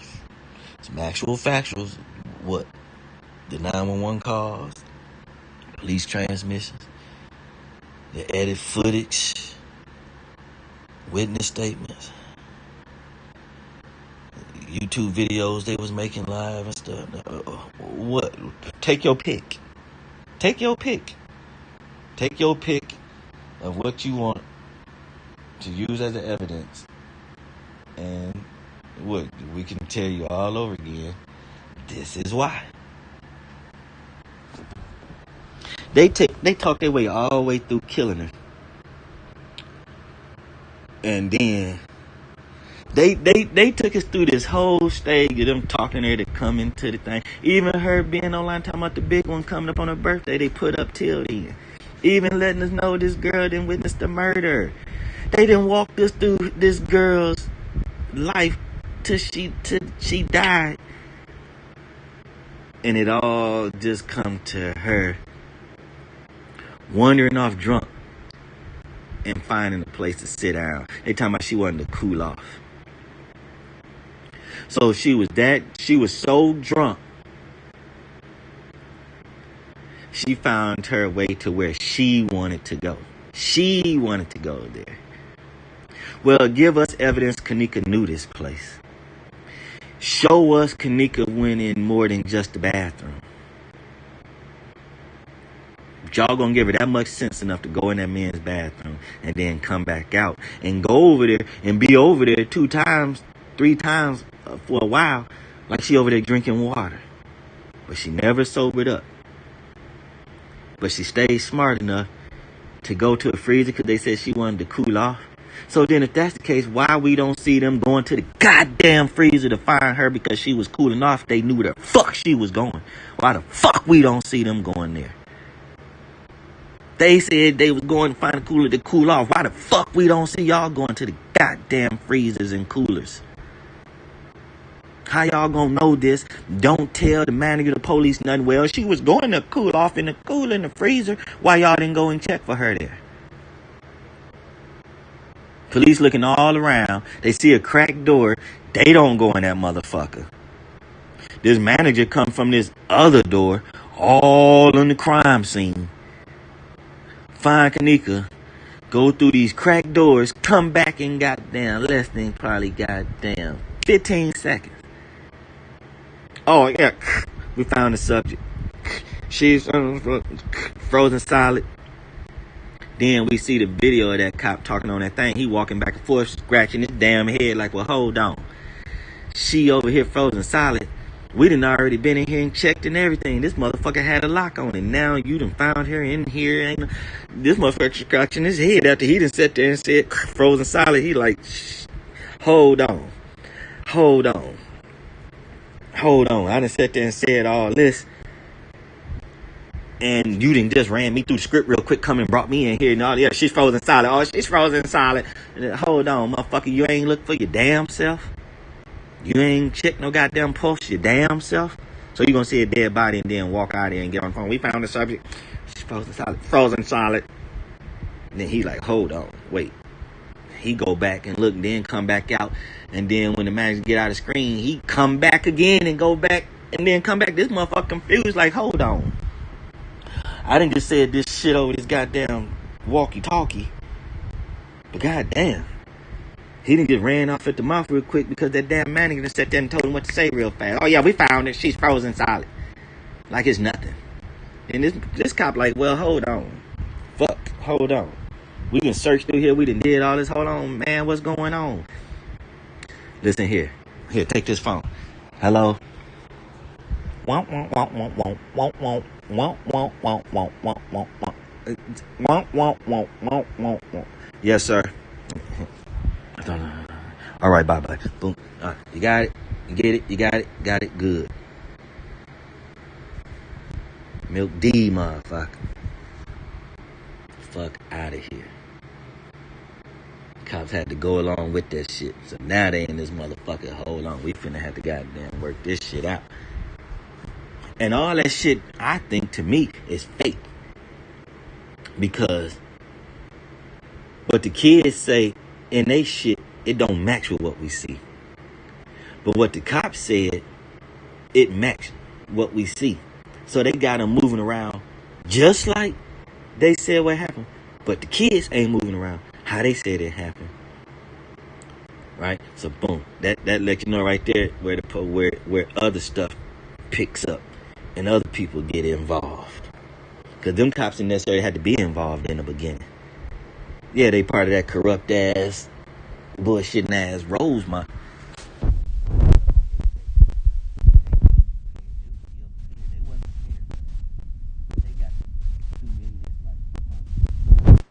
We a part of this. What's going on?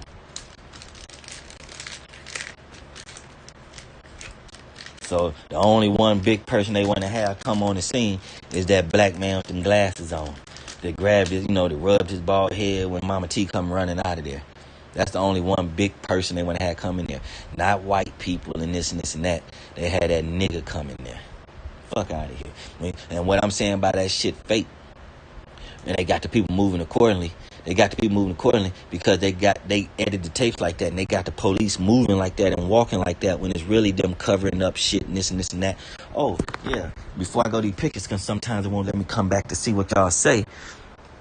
When that cop walked back there, when them two ambulance people, whatever, walked that stretcher back there with that red thing on and everything, and then they stop right there and you see that man right there. A cop come from back there. And then he walked back through there. And when he walked back through there, you see his shadow in the window. And then you see him cut past that man and go in there. Well, I stopped it right there and cut all that. And that's when I cut that man carrying the body in there. So that cop then walked through there, whatever they did, that little room over there on that floor, they picked somebody up and stuck it in there. They had to stage the scene and take pictures and shit. So all this shit, so they faked all that. I think that's CGI. All that shit is CGI. Because the way people move, it's moving, and if you do it just right and everything, it's bringing out people's faces. So you're like, damn, you got 4 or 5 people walking around right here, but when you really look at it, they showing the different people's faces and the different people's in the room. So they took these CGI, these little bodies, and they blended it in with all these people. They stretched these people's faces. They stretched the screen out real big, and then turn around and put little people in there, and that's formulating the scene, which the biggest they can get the scene was the people's heads. They stretched it out. So now when you walk it through there, here it is. Kanika get in a certain position. But if you look at it the right way, that's a motherfucking head. Looking when you blend it in with the wall and everything, that's a motherfucking forehead, eyes, lips, and all this and all that. That means they in that damn room inside that damn red box. So this room not even really this room right now. It's this room with the people in it stretched out big, and then they turned around and took little images and put it on top of that scene. Man, it's so stupid ass, edited ass shit, man. They edited this shit 4 or 5 times. They took one scene and edited like 5 times and made it come all the way back around to looking like the regular scene and Kanika walking through the kitchen. Fuck out of here. Why when you change the color it look different? Why when you make it look blurry it look different? Why when you darken it up it look different? Why when you lighten it up it look different? Why when you make it go slow it look different? And it makes sense. It looks like something happened to some people. Somebody dead, somebody bloody, somebody getting carried. When did video start doing that? When can you take a random video and turn around and record it in slow motion and then turn around and play it frame from frame? Oh, this motherfucker head getting cut off. Oh, it's a motherfucking dog attacking somebody. Oh, it's a big ass elephant goddamn walking through this motherfucker. Oh, it's a goddamn silverback gorilla. Oh, it's fucking lions, tigers, and bears. Oh my. Oh, it's a fucking big nose, big chin ass motherfucker walking through here with a dead body. How? When did that shit start happening? When they came up that 5G. When they came up that 5G.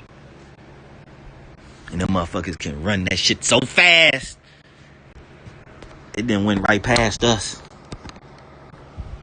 That shit shot right past over our heads on to the next case.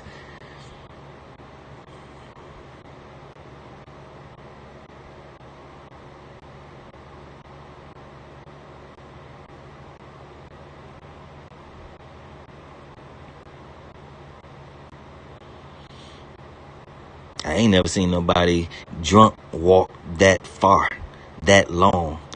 And then you stumble over a rail and still don't fall. Hitting that rail would have made her fall over and everything. How she go to the left and catch herself by holding on to this and that when she was walking that way and then fell over that rail? Man, come on, man. The reason they didn't have her fall is because they couldn't duplicate the look of her getting up off the floor without making it look like a cartoon. So when she walking up that ramp and everything, that shit look like a cartoon till damn near get close to you. That shit look stupid as hell. All blurry, and then she come into play. And then I was looking at an old Gray Hughes video. Why when he wanted to talk about Kanika coming up that ramp, he recorded them people's video of them being live in there, right, when somebody was doing a walkthrough. And then he make it cut on right at that spot where Kanika start walking up that ramp. He don't never have it where she pop up and show her pop up and do that. Like, come on, dude. How you gonna make your video start where they show her at? Why you don't make it pop up? Why Gray Hughes don't, why he never pointed out, why she just pop up out of nowhere? How can that happen? So you don't question that, Gray Hughes, but you want to go question everything else and say, we wrong, you right, nothing happened. But you don't sit there and question why they just have her pop up out of nowhere. So you just gonna overlook that. You gonna say you looked at everything in that video, you looked at everything in that entire video, but you didn't see a 6-foot girl over there. They don't know about Kanika. Kanika 6 feet tall. Well, here go a girl that's taller than everybody else over here by this bathroom with long weave and look like a faded blue jean jacket on. Got some blue and white looking on it. Oh, shit, Planet of the Fake disappeared like a motherfucker. He disappeared like a motherfucker. He was talking all that shit. I said, well, here go this midget lady, J Money, a midget. Here go some midgets. He got quiet. Kanika 6 feet tall. They don't know what they talking about. Oh, here goes a 6 feet girl right over here in this corner by this bathroom. Go real slow and zoom in on it right here. Here goes 6. That motherfucker disappeared. He disappeared for a while and he stopped making his voice be on videos. He went back to the computer sound. Yep. Then he started saying, oh, we over here live. We ain't got to have no views. We ain't got to have no whole bunch of stuff. That's because you're over there on Facebook talking to folks streaming your YouTube and nobody's over here on your YouTube page. But what you got showing on the screen, where these people commenting at? You over on Facebook and they commenting on the screen because ain't nobody over here on your YouTube thing. I'm the only one in the chat.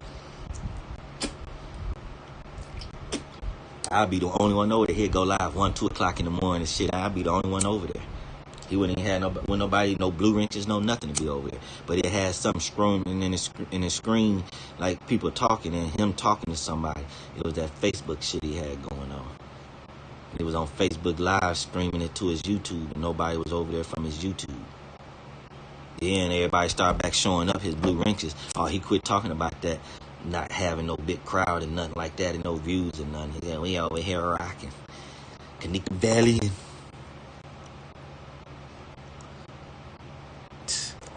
They give us evidence and try to hide and say nothing happened and this and this and that. How easy for you to sit there and go with that same narrative? Nothing happened, it's fake. Ha ha ha ha ha. That's what they gave us to try to say it's fake, nothing happened. So, of course you can run with that. And you're going to run with it a long time until we bust their ass. Then when we bust them, we need you to be right here, right there. And you might as well go ahead and turn yourself in and go down just like them. Because you perpetuated all this and tried to stop folks from investigating the case. And all that. And then Tiffany got a video talking about she a Kanika professional and all this and all that. When wasn't she the first one that told folks to quit talking about Kanika every day? Quit doing videos about Kanika? And then she turned around 12 hours later and started talking about Kanika and kept talking about it ever since. And then once again said again, quit talking about Kanika, that shit is old. Then come back around talking about Kanika and she found this, and if it wasn't for her, nobody would know this and know that. Somebody sent me a video, she made something, did nobody seen this video? This video ain't never been seen. Tiffany, didn't you just say you got this off your ex-boyfriend Facebook page? So what are you talking about nobody ever seen it? So you trying to say we never seen it because nobody from the YouTube community posted it before. So you said nobody ever seen it. Fuck out of here. How you get it off social media, but nobody ever seen it? Why do people talk like this? It's a video nobody ever seen before, but you didn't got it off social media, and it's old. Fuck out of here. Motherfuckers will find an old KJ video. This is exclusive. Nobody got this, but this ain't. She lived years after this, so fuck is you talking about? You dating back a little too far, damn near. It's cool, okay, you give us something to goddamn be amused by and, you know, learn a little bit about Kanika and her personality and what she was on throughout the years and shit like that. To know y'all motherfuckers killed her. She ain't showed no sign before or nothing like this. And y'all done gave us everything about her whole aspect of her whole life. She never showed signs of nothing like this. Now y'all want to say this was all her.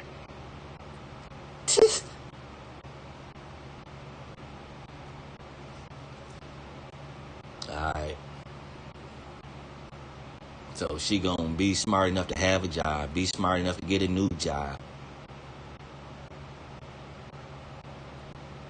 but then get real dumb and walk in the cooler to cool off because she was hot because she took some pills. Huh? Huh?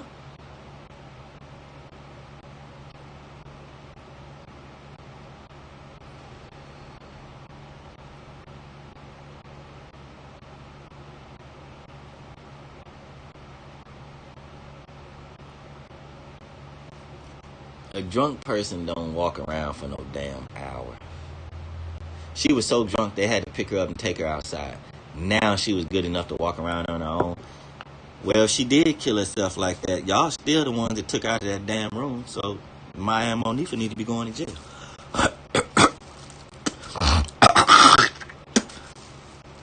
If some friends done something to cause another friend to die, even if the friend did it on their own, the friends get in trouble. So why Monifa and Shemaya not in jail? when they the ones took out of that damn room. Out of all people, they smart ass gonna pick up and take out the room to leave, because that's why they need their keys and phone. But then you want to say she wanted to go downstairs and cool off. So why she ain't going downstairs and cool off before she laid down on that bed? So then if she wasn't drunk enough and she knew that she wanted to go down there and cool off, and y'all helped her out that room, and then you left her out in the hallway to go back and get her keys and phone without her, then y'all set her up for her to kill herself. Just because she killed herself with a hotel in the freezer and not a gun or driving drunk don't mean it's less goddamn helping out. You still help her kill herself then if that's the case. 2 people. Monifa and Shamaya.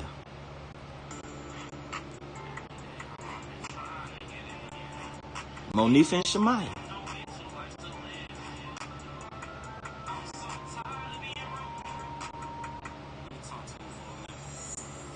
Good Lennon. This solo dolo best friend.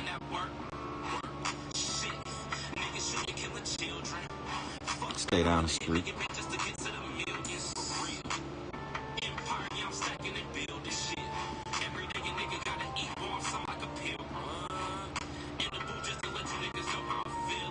This dude had a gray patch in his head ever since he was a 10, 11 years old. He got a silver patch in his head, top of his head, in the front. Truthfully, tell you the truth, using my smarts, that's his birthmark. I went to school with a white dude. His name Clinton. What's your last name, Clinton? Clinton, you know who he is. His birthmark on his face, it looked like somebody slapped him and it never went away. When I first met him, I was like, damn, somebody slapped the shit out you? Nigga started laughing. Next day, I said, damn, that shit ain't never went away. He's a cool white dude. He got, if anybody know Clinton, y'all know who I'm talking about. He got a birthmark on his face to take up the whole side of his, left side of his face. You take his face and split it in half. It looked like somebody slapped the shit out of him. You can see the whole hand mark over his face. That's what his face looked like. It's his birthmark. So that patch in his head, I'm sure that's his birthmark. Me and my cousin got the same birthmark on our back in the same spot. Me and my cousin, I got all this damn eczema. I used to say eczema and shit. I got that leftover scars where you can see it on my back. It looked like a big nose white motherfucker blowing bubbles on my back. I quit trying to get that shit off me. I didn't go swimming for a long time because I would get out that water and look all ashy from where that eczema was all by my eyebrows, my hair edge, by my edge, all down on my neck, on my arms, on my back. So shit, for a long time I wouldn't even go swimming. That shit would dry out my skin and irritated, then I'd be itching and shit. I wouldn't go swimming for a long time, for years.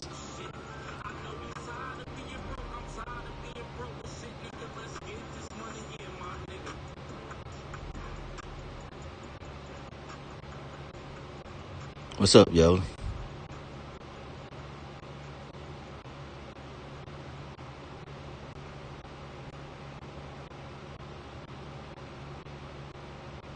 Like I call Yoli. Yolanda calling Yoli Yo-Yo. And Yoli calling Miss Shaw Yoli. We all three got our thing with them names, don't we? So Miss Shaw is Yo-Yo. Miss Houston is Yoli. That's how we do that. Miss Shaw, I call you Yo-Yo. But you know, you came in so respectful and stuff like that. It's like I always call people Miss and their first name when it comes to the ladies. So, you know, I would either say Miss in their first name or Miss in their last name. So, you know, wanted to show that respect to you. Call you Miss Shaw. But, you know, you part of the family. So, you know, I want to have that more personal name. So I call you Yo-Yo. I call you Yo-Yo. Yoli, you Yoli. Miss Houston, you Yoli. And Miss Shaw, you Yo-Yo. That's how we do that. We got Yo-Yo and Yoli. Now we get another Yolanda over here. She gonna have to be Londa or something like that. You know what I'm talking about? She gonna have to be Yola, Londa or something. Or a whole Yolanda. You know what I'm saying? But I respect y'all. Y'all come over and check things out. I know sometimes it might sound crazy. I talk about the animals that I see and this and that.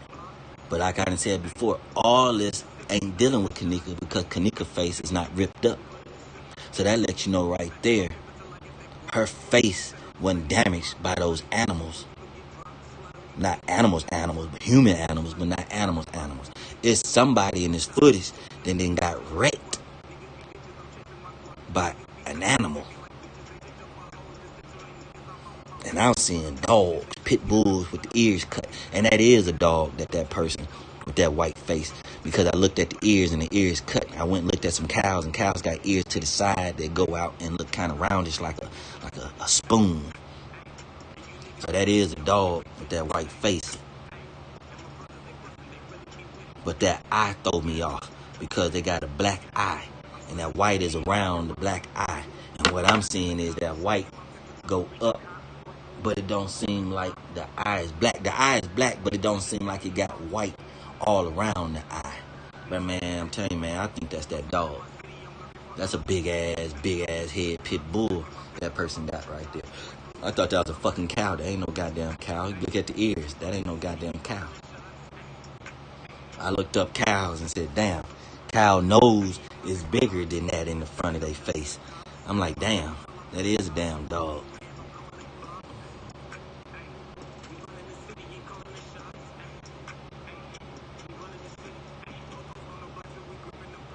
Yeah, they trifling. The eczema, yeah, that's it. I finally kind of basically got over it. But I stopped drinking pop. I was drinking pop and eating chocolate all the time. The doctor said that's where that shit came from. I couldn't stop. It took me a long time. Then I got this lemonade down south. That lemonade called Purity. They don't have it everywhere. Man, the best lemonade ever. Used to come in those little carts. They was bigger than the small ones you got at school. They was like those medium-sized ones. And I drunk that for a long time. Then they stopped having that shit on the market. And one day I was like, man, I got to burp. Man, I need to burp. I mean, it probably had to be some years went by. I'm talking about a long time. Years. And I drunk it down, a Sprite. Man, you can hear that shit bubbling in my stomach. You can hear that shit on the outside. Person standing to me, you can hear all that acid shit bubbling around in my damn stomach. I was like, damn, that burp felt so good. That burp felt so good. And then I didn't go straight back to pop. But after a while, I just said, fuck it. I don't go swimming no damn way. And started back drinking goddamn pop. What the fuck I do that for?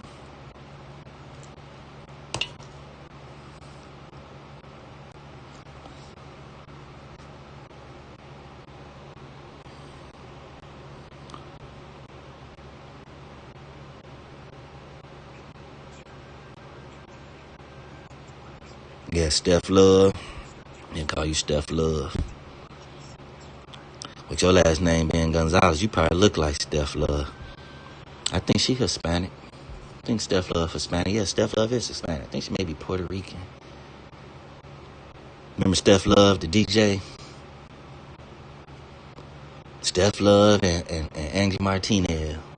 Too fine a Hispanic DJ, female DJ. And Angie's still thick. She all thick all in her neck and shoulders. Angie's still cute than a motherfucker though. Still got a nice shape. Wearing them heels, them tight ass blue jeans. About 50 years old. 55. Boy, these women today, boy, 60 years old, finer than a motherfucker Angela Bassett on down. I'm talking about people 55 years old looking better than 25-year-olds. Like, what the hell? I say today, boy, women 45, 50, 55 years old finer than a motherfucker.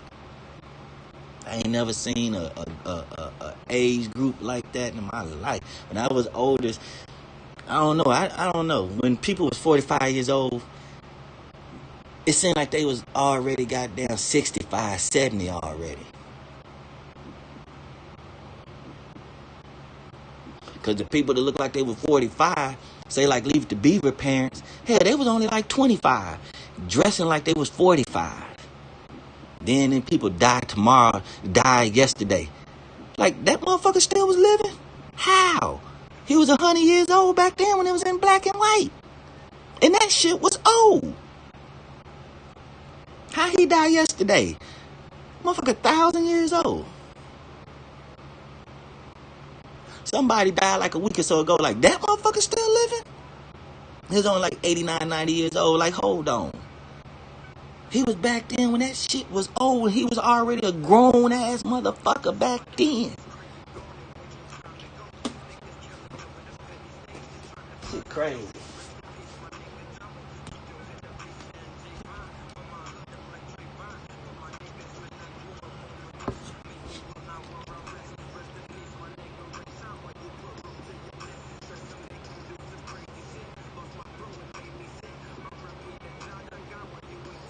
I think the ear is different. I think that's a dog. Cause I looked up some cows, like, but I didn't look up calf. I should have looked up a calf. I couldn't tell if that was a dog or a cow. That shit, I don't know. I looked at the ears, though. I don't think that's no cow, because I looked up the ears. But then I didn't look up baby calf ears.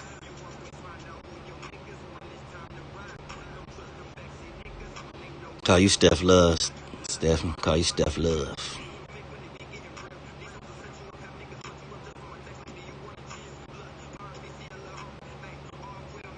I would take care of ourselves, yeah. Yeah, when I stopped doing certain things, stopped eating that chocolate like that, stopped drinking them pops and shit like that, that shit went away. Yeah, that shit still today make my stomach boil. Not as much. That shit make my stomach boil like a motherfucker. Damn pop make my stomach boil like hell. Try to get some lemonade. That shit goddamn all kind of cranberry juice. Lemonade, that's the expensive shit. You go get a big ass pop for goddamn 50 cents. Goddamn, they say a 2 liter, goddamn, like at Aldi, save a lot, about 79 cents. Can't get no goddamn juice that cheap. And if you do, that motherfucker say goddamn artificial. 100% artificial. No natural flavors. Like, what the fuck is this shit? Sugar water, goddamn. Food coloring and sugar water. Food coloring, water, and sugar. But I have 1 million ingredients in it. Goddamn. Yellow number 5. Goddamn. Gusto toast. Glucose. Man, like, what the fuck is this shit? You see some shit that'll start off with a goddamn CY. And then you see some goddamn DRO and then a HY and shit like that. Like, what the fuck is this shit? Like, whatever. Goddamn, get a bottle of water. Motherfucker got ingredients. Like, what the fuck? Get a bag of flour. Motherfucker got ingredients. Like, what the fuck? Get some sugar. It got ingredients. Like, hold on. Thought this was pure sugar cane. Why the fuck does this shit got ingredients? Shit goddamn so deceiving. They're making McDonald's and everybody have ingredients right there on the goddamn thing. How many calories? How much sugar? How much trans fat? Make a motherfucker label every goddamn thing. Got to label so much shit on there and calories and shit. McDonald's don't even got the full menu on the damn menu. I'm looking around. How much goddamn just nuggets by themselves? How much is this shit by what? How much is the sandwich by itself? Like, what the fuck? They don't want to tell you to do sandwiches priced by itself. The motherfuckers $7 and shit. That damn new Whopper like $6.79. That pulled pork sandwich from Burger King like $5.79. It's like that's just $6 and $7 just for the sandwich. And then you'll trip out because you be like, then what's the meal? Oh, the sandwich should be goddamn $6.99, but then you can get the meal for $8.50. It's like, so I can get a large pop and some fries for $1.50 extra. When you can't get no fries by itself for $1.50. What the fuck? Oh shit, I'm getting hungry. Stomach just said something. The damn Sprite can't sit in here by itself.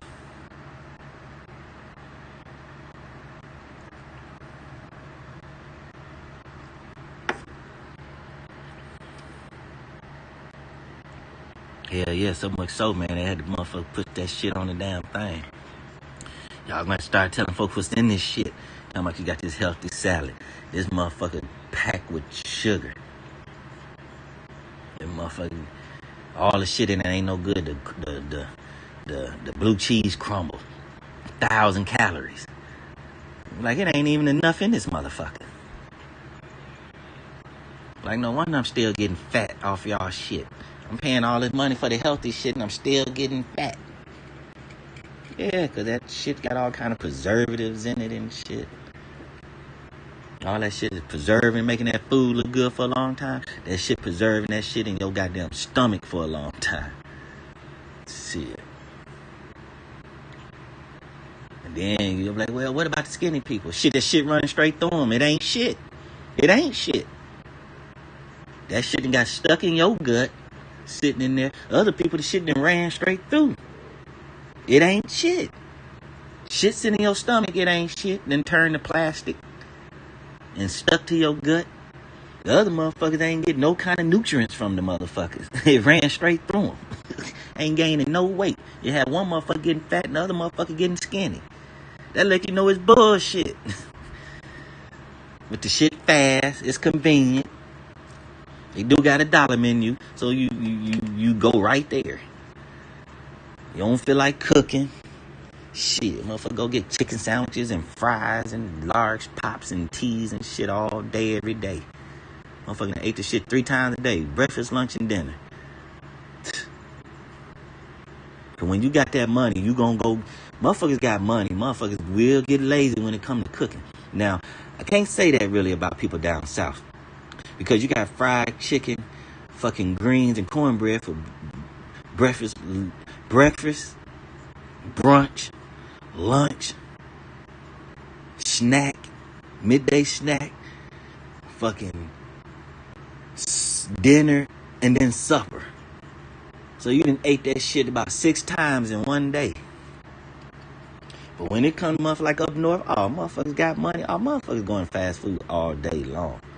Then you got some motherfuckers want to act so exquisite, they go get the expensive fast food. Then you got some that's so exquisite, they go to the expensive restaurants and shit. And then come back with a box. You open that motherfucker up, the motherfucker got shrimp in the motherfucker, steak in the motherfucker, lobster in the motherfucker, salad. Now, the motherfucker, did you even eat? Motherfucker, I ate so much, this is left over. That's what's left over? Motherfucker, you ain't even... Motherfucker, that's the whole dinner. What did you eat? Oh, you just want to flex. You just want to flex, huh? You was over there flexing, huh? You might go over there house, shit. What you got to eat? Go in there. You can pull it out there. But motherfucker, you didn't have this in your refrigerator for 2 days. Motherfucker, this $30 worth of food right here. It will cost you $30 at the restaurant right here. But hey, my brother, he the cold. Man, I must have had 2 times. I had some chicken in my refrigerator that I might have had in there 4 or 5 days. And I had some fish in that motherfucker I might have had in there for a week. Man, my brother said, what you got? And I said, man, that old ass fish, I just ain't threw it away yet. I mean, every day I said I was going to get that shit because it was fried up so right. Man, my brother must have fucked around in that kitchen for about 15, 20 minutes. Man, when he came back in here, man, that fish was goddamn bubbling like, man, that fish was so fucking good. Then he came over and had some chicken. Man, that motherfucker must have fucked around in the kitchen and came back. Man, that motherfucker was glazed up with motherfucking honey and shit. I think it was some Popeyes that might have got old. Man, that motherfucker brought that chicken back to life. Must have been 3 times because I had some fried chicken we fried at home I had in there and some Popeyes. And that motherfucker, the home chicken, he had put like some barbecue sauce on it. And that Popeyes chicken, he cooked it and he cooked it with honey on it. Man, he did it just right and brought that food back. Ever since then, I ain't never told nobody what I had in my damn refrigerator. Let that motherfucker been in there 4 days. I ain't finna tell you this shit old. No. My brother brought that shit back to life. I said, oh yeah. I can let some fish sit around in the refrigerator for about 5 days. Long I got it in my refrigerator set at that right temperature. Got that motherfucker sitting in there in that plate, not smothered with some damn plastic. You can bring that shit back. That shit 5 days old. Man, that shit could have been 7 days old, man. My brother brought that catfish back to life. And then recooked it and ate that shit. That shit was good. I don't think I told my brother I had no leftovers ever since. I know that was 10 years ago. I ain't told him about no leftovers since. No. Because every day I open up that refrigerator, I see that. I know I still got another, I still got time to bring that to life. You got to put it in the oven and set it at the right temperature and let it cook. You can't put it in the microwave. He might have put some water on the fish first. And then he cooked it a certain way. And then he started putting, I don't know, lemon pepper or something on it. Man, he hooked that fish up. That was before I was even, he didn't put lemon pepper. He must have put some other stuff on it because I ain't learned nothing about lemon pepper in probably about the last, 3 years or so. They lost my damn mind. If I ain't got no lemon pepper, I don't even want to eat. You know, I remember they had a discussion about people putting seasoning on people's food before you even eat it. Motherfucker be mad at me because I don't get my whole plate and I'm sprinkling it over everything, even cornbread. I'm shaking it over the whole plate. I ain't even tasted nothing yet. I'm sprinkling it over the whole plate. I know I got to taste this lemon pepper. I don't give a fuck what the food tastes like. I got to taste this lemon pepper. I put that shit on everything. Now my wife cooking with it, going there like, damn, what lemon pepper? Like, goddamn. I used it in the food. Like, goddamn. Y'all using up all the lemon pepper. So she cooked the food with lemon pepper, and when it get done cooking, I still sprinkle it on there. I still gotta have that raw lemon pepper on there. It can be cooked in the food, but I still gotta sprinkle it on top. Still got to.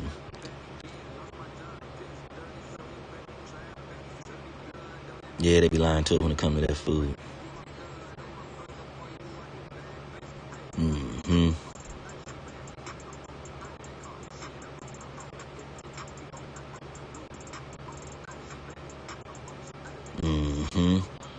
Hell yeah. Tomatoes, onions, greens, turnips, squash, cucumbers, potatoes. What else? Cilantro, carrots, celery. Shit, if you did get to growing all that, and then they see people coming to get it from you, no matter if they paying you or getting it free, shit, they gonna find out a way to stop you. They gonna say your house ain't zoned for you to have no big garden. Your house ain't zoned for you to have a garden and be selling it. If you ain't hooked up through the people to pay taxes to go sell that to the markets and grocery stores, you can't do it. So now they got a market now they have every Friday that them people can bring their stuff out and sell it. But think about it. You still paying for that for the simple fact you got to buy that space. So they still find out a way how to still make you pay for selling what you grown from elbow grease. You know what I'm saying? You grew it from pure elbow grease, from nature, outside, and they still find a way to tax your monkey ass.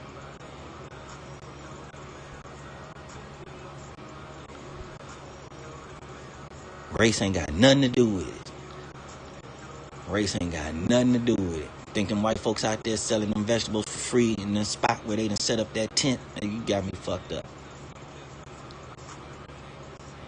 And that'd be a trip with it, like the average white person want to be racist. But shit, y'all got all kind of shit going against y'all too when it comes to taxes, high price ass gas, high price ass food, high price ass living, catching tickets on the damn roadway. Come on, man. Y'all ain't got it easy either. The average white person don't have it easy. Truthfully, when I be seeing marches and people standing up for people's rights and shit, I see pale skin. And I was seeing Black Lives Matter. I was seeing all kind of white folks out there. My black ass ain't marched yet for afford a murder, a wrongful death, nothing, no nothing. Nigga get killed. I see more white people out there. I ain't had my black ass out there yet. So when it comes to the racist white people, I don't get it. I don't get it. If you don't like my black ass, don't like me because my black ass over here doing some dumb shit. Not because the color of my skin is brown. Because the color of my skin is brown. Now, because the color of my skin is brown, it is something in my damn bloodline that had me acting different from a white guy named John or something that's 45 and grew up around white people. Now I done grew up around black people. It is a difference. I talk like this. I talk slang. Got no problem with saying thing instead of thing. But we coming off the same way. Black people do kind of come off a little aggressive, but it's in our blood to naturally come out that way. It's okay. When people breed animals, if okay, you get a top of the line pit bull. You not finna start breeding that pit bull with just all kind of random ass pit bulls. You gonna go breed that with the right dog so you can get back dogs like this #1 money making dog right here. So over a period of time, you got that same dog coming out every time. It's almost like you cloning it. Well, humans like that too. Brought us over here. We put in bondage. And just through the blood, things evolve. So I might not have that same attitude as a slave. But when it comes to being done wrong, it comes out naturally. Because when black people get done wrong, a lot of times it shows signs of some racist shit. So when you know you've been done wrong because there's some racist shit behind it, and your mind go triggering what is racism, where did it come from, this slave shit, a motherfucker snap. So because white people did black people like that a long time ago, you gonna treat me any old kind of way because my skin color is the same color as the people that was getting wrong back then. You gonna get yourself killed is what you gonna do, racist white person. Because y'all only kill niggas secretly. And then killing niggas out in the open, you don't just go up to them and kill them. You use an excuse. He pushed me down because I'm arguing with his girlfriend about a parking space. So I can stand my ground. Oh, you don't belong over in this neighborhood. I never seen you before. Why you jumping out the bushes on me? Get off of me. Bow. He was beating my head in the ground. They always perpetuate the situation and then kill a nigga. That's when they kill a niggas out in the open. They perpetuate the situation to make it seem like the nigga was doing something wrong to them. But other than that, they hanging these niggas out here and shit like that. They doing it secretly. That coward ass shit. I don't see how white people can go off the strength of white people back in the days and try to treat black people a certain way today. Now you take a regular white person who ain't racist and you take them over to some projects where some niggas at and they just watch niggas and take another black person with that white person to go watch them niggas. I guarantee you both of them, that black person and that white person can come out of that situation feeling the same way. Look at them niggas doing that dumb ass shit. That's when the word nigga come out. It'll come out in both of their mouths. Look at them niggas doing that dumb shit. Now it's a whole nother thing why the niggas over there being niggas. Why they niggas, why they called niggas, and why they doing niggerish shit. It's a design behind that shit. It's a design behind that. But you take a regular white person and put them over in that situation where them niggas at, they gonna say, damn, these niggas over here doing this old stupid ass shit. This deadly ass, detrimental ass shit. Taking these penitentiary chances ass shit. They ain't racist not one bit. But they'll go saying, well then when you wanna goddamn use a word to describe a person doing some ignorant ass, stupid ass shit, them niggas over there doing some dumb ass shit. You have a white person say that. You have a Chinese person say that. You have a black person say that. Them niggas doing some dumb ass shit. Now, if you want to get into the mentality of why these niggas doing that shit, get into the mental of why these niggas doing that shit.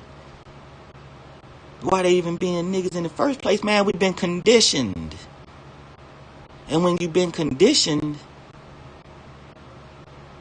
it takes over.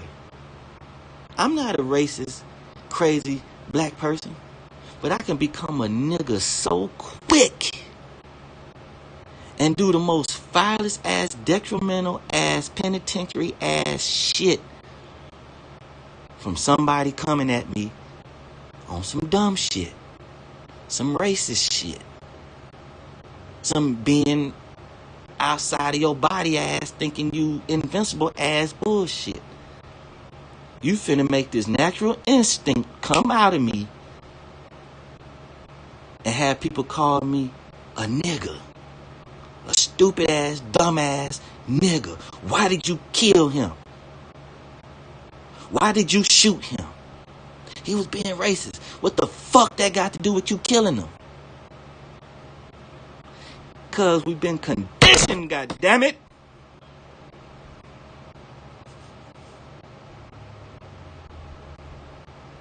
It became first nature to be on the defense. Motherfucker come to you and say, hi. What the fuck you say to me? I said, hi. Did you just call me a nigga? I ain't say such a thing. You don't get your hunky ass away from me. Motherfucker ain't said nothing but hi.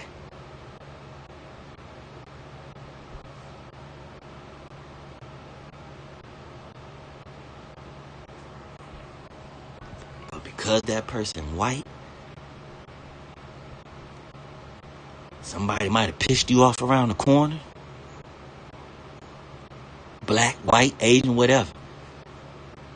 And they just happen to be a human being to come up to you. They got pale skin at the wrong time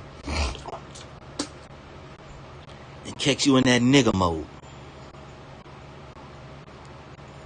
So now they might walk away from that experience being, these niggers are crazy. We see why they call them niggers. And they fucking crazy. They're fucking out of their minds. But you wasn't the one getting fed that dog food. What that boy from Chicago say? He said, I don't know. We don't know if the lady knew it was wrong or how she was doing it, but we didn't know. We was young. We didn't know no better. We was orphans. We ate it. We didn't know her. We didn't know none of her intentions behind it, but we ate it. You come up in situations like that, man, and you ain't kill nobody. At any moment, I mean, you're a ticking time bomb. Because all it's going to take is that right motherfucker to do the right thing. And that instinct going to come out. And then you have people calling you a stupid ass nigga. It's almost like we can't help it. I can be nice talking right now. Yeah, I'm not racist. Stephanie, I love you. You're Mexican, you're Hispanic, I love you. Catherine Willis. Catherine, you're white. I love you. And then I turn around and say the most foulest ass shit. Fuck around and just start saying honky. Like, what the fuck is wrong with you, dude? Why is you saying honky, but you telling Catherine you love her? Knowing this lady white from Australia.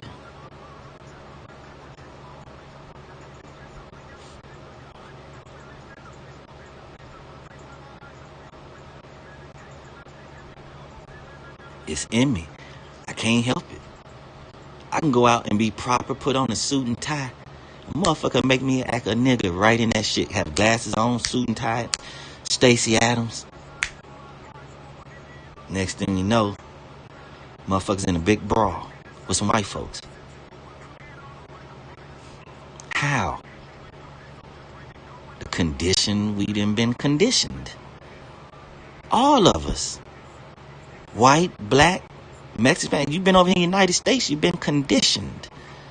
And if you're just getting over here, you getting conditioning. You look at social media, come on YouTube. Since September 2017. You getting conditioned right now to love me and to hate me at the same time.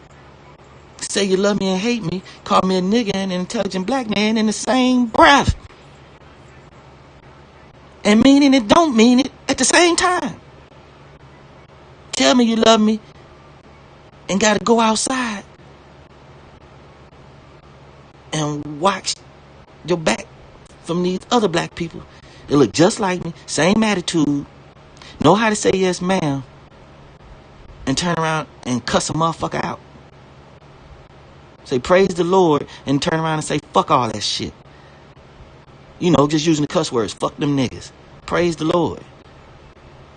What's the difference of me saying I love Catherine, I love C-Rod, and then turn around and be like, fuck all these racist honkies. But I just told 2 white women I love them.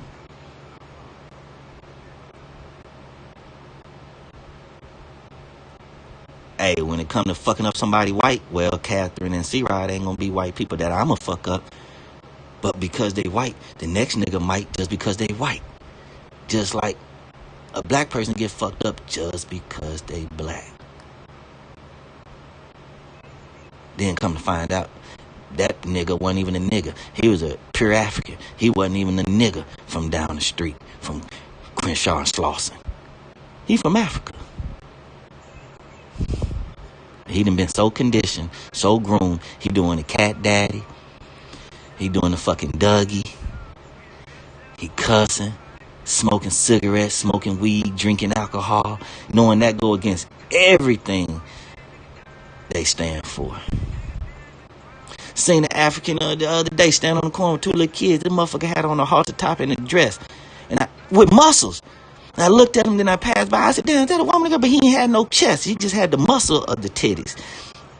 I said, dude. So I got on down the road and I looked back again. That motherfucker looking at me. I told my daughter, I said, you know what? That's why he over here in America. Because he was over in Africa. He'd be beat, a tire put around him, and set on fire in the middle of the street, in the middle of the goddamn community. That's why he over here. Look at him. He can't be over in Africa doing that shit. So he got his ass over here dressing like a damn woman with muscles and a bald haircut and some earrings on. What the fuck? But you gotta love them. Somebody was saying something about some gays I was looking at on Vlad TV. Might have been Busy Bone.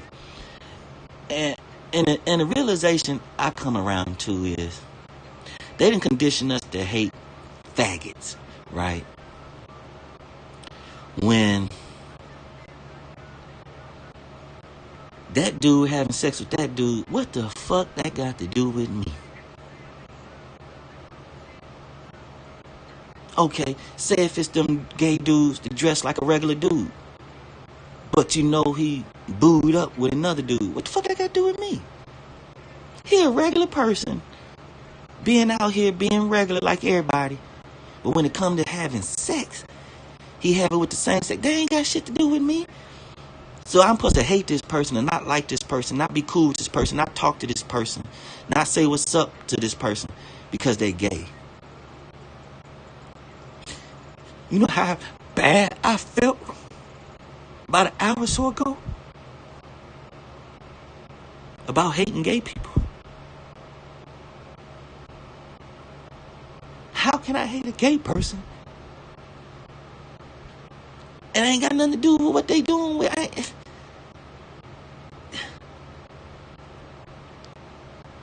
It's dumb as fuck. It's dumb as fuck to hate a gay person.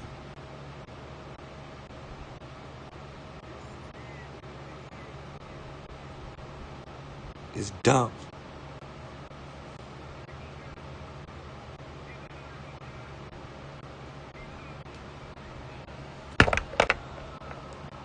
You want to say, he's sticking up for faggots. You goddamn right. Let me see you harming a faggot. Let me see you harming somebody you call gay because they gay. I bet you I helped that gay person. I bet I helped that gay person beat your monkey ass to the ground. And then walk away not even being friends with that gay person. Not hanging around them because I don't want nobody to think I'm gay. But I just helped them stomp the shit out of a straight dude.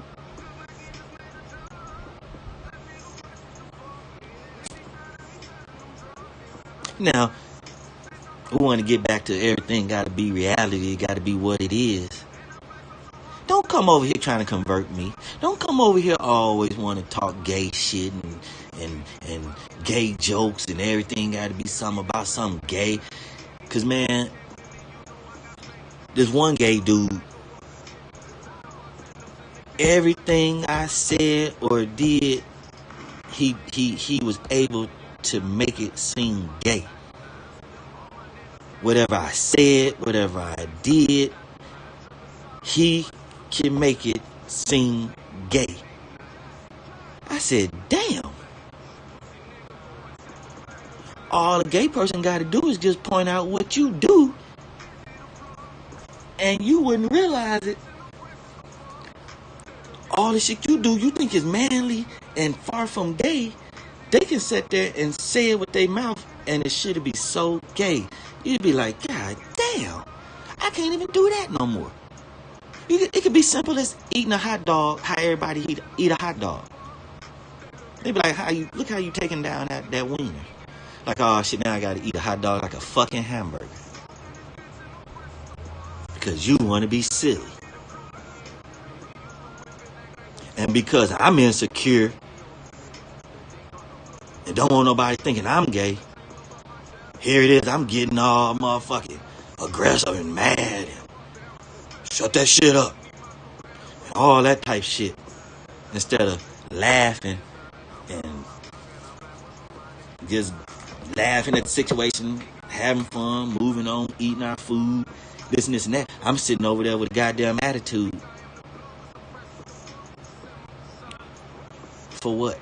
Because I've been conditioned.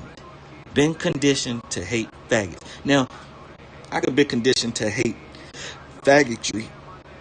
Don't be with a man. But then hating a person that does be with another man. How? How? All this wrong ass shit I do? Fucking hoes. Smoking illegal weed. Motherfucker done drunk some alcohol and got behind the wheel of a car. You ain't had to be drunk, but it's illegal to drink alcohol and get behind the wheel of a car. Motherfuckers done that shit before. And I'm better than this person that's having sex with the same sex. Some way I'm better, and I can talk shit and put this person down? Huh? But I'm fucking hoes. I'm taking a more of a chance catching AIDS before this faggot. This faggot over here being faithful. I'm over here fucking different hoes. And they hoes, meaning they fucking different people. Who got the bigger chance of getting AIDS? Me fucking hoes, or this one dude sticking with this one dude? I got the more to risk catching AIDS. Come on, man. We got to get unconditioned. And that's what this Kanika thing doing. It's unconditioning us. It ain't conditioning us to be woke. It's unconditioning us from being asleep.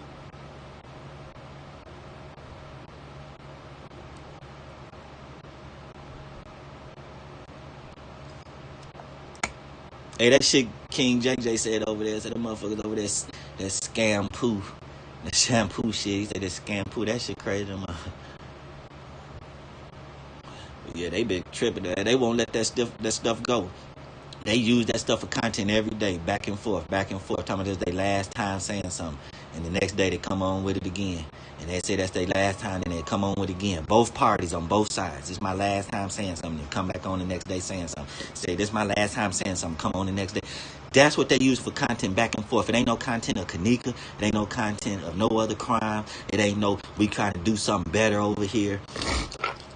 They just say those words. We trying to change up. We gonna do things different, and come on every day doing the same fucking thing. Either playing that night or on here saying they gonna do things different, but ain't doing nothing different. Just saying they gonna do things different, while the friend over there doing what they say they ain't gonna do to these people, and then these people going back at these people, and these people going back. It all come back to Kanika. And I said it all goes back to Kanika. They said, no, don't, it goes back to them lying on us because y'all was arguing about what motherfucker was saying about Kanika. And then the shit just warped into personal shit. That dude I was just looking at, I forgot his name, just ran across him, and he talking about John Frank. Talking about John Frank called his job. Oh, that's crossing the line. That's crossing the line right there. You doing too much. You doing too much. You doing too much.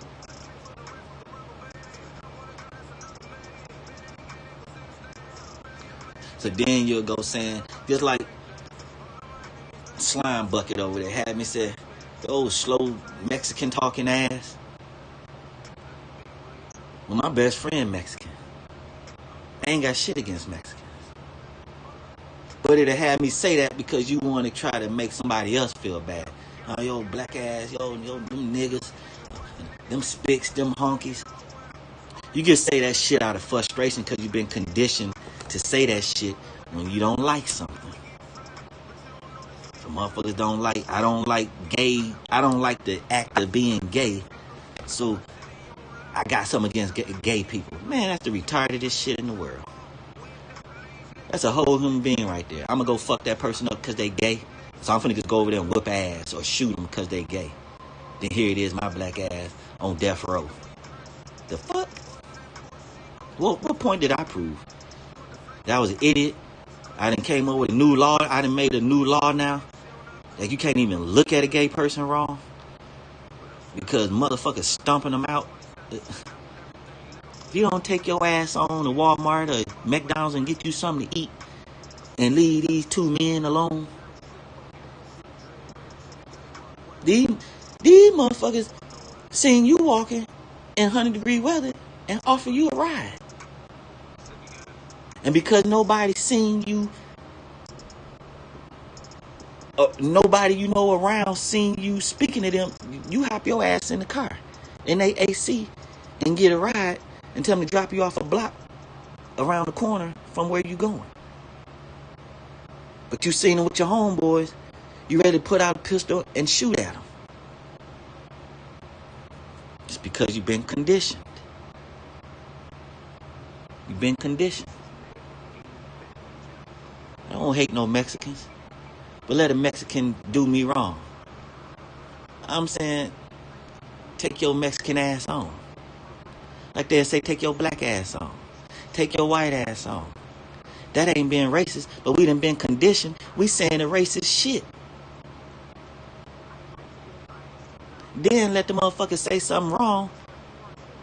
Now you ready, you fighting. Now here it is. It's a racial fight. When really, it didn't start off racial. Y'all motherfuckers didn't like what y'all was saying. It had nothing to do with race. But it had turned into a race fight. Because the motherfucker said, take your black ass on, take your Mexican ass on. But it ain't racist worth of shit. I go outside right now, my Mexican friend will be standing right there. How am I turn around and be really meaning something against Slime Bucket when I'm saying Mexicans, take your Mexican ass on, then I go outside and me and my Mexican friend go do something. Fuck out of here. I ain't racist. I'm just conditioned. It's a condition. White people conditioned to hate blacks because they black and ain't probably even been around a black person. You go on the internet, you see Pookie and Ray Ray shooting at Pookie and Ray Ray. So what that white person gonna think? Them niggas crazy. Them niggas crazy. But Pookie and Ray Ray done Pookie and Ray Ray wrong. But Pookie and Ray Ray doing Pookie and Ray Ray wrong because Pookie and Ray Ray is conditioned. And Pookie and Ray Ray got back at Pookie and Ray Ray because they conditioned. Man, they said that slavery shit was 400 years. The numbers don't add up, but they said that shit was 400 years. Man, that shit only been over with, as far as them abolishing that shit, what, 160-something years? 180 years? Come on, man. You know how long it'd take to get over that 400 years of bondage? 100 years, that's what, 25% of the way? Said it'd take 1,000 years to get out of that shit. We ain't even 25% into it yet. We ain't even 250 years into it yet.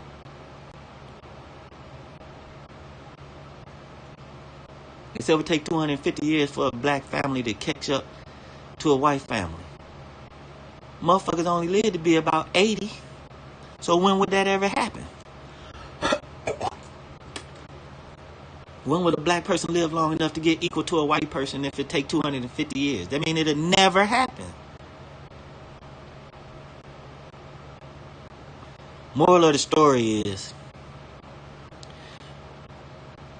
good, wholesome white people got to start standing up and saying stuff way more than they do. Because I see a lot of white people try to act like they don't see what's happening. It ain't happening. It's all in our minds. It's all in our heads. Yeah, it's in my mind and head how that cop shot that black dude. He was only on the force for 90 minutes. Got sworn in. 90 minutes later, shot that 15-year-old that was running from the scene. Killed him. Hit the other one in the back. He lived. Hit the other one and killed him. He was 15, 16. Come on, man.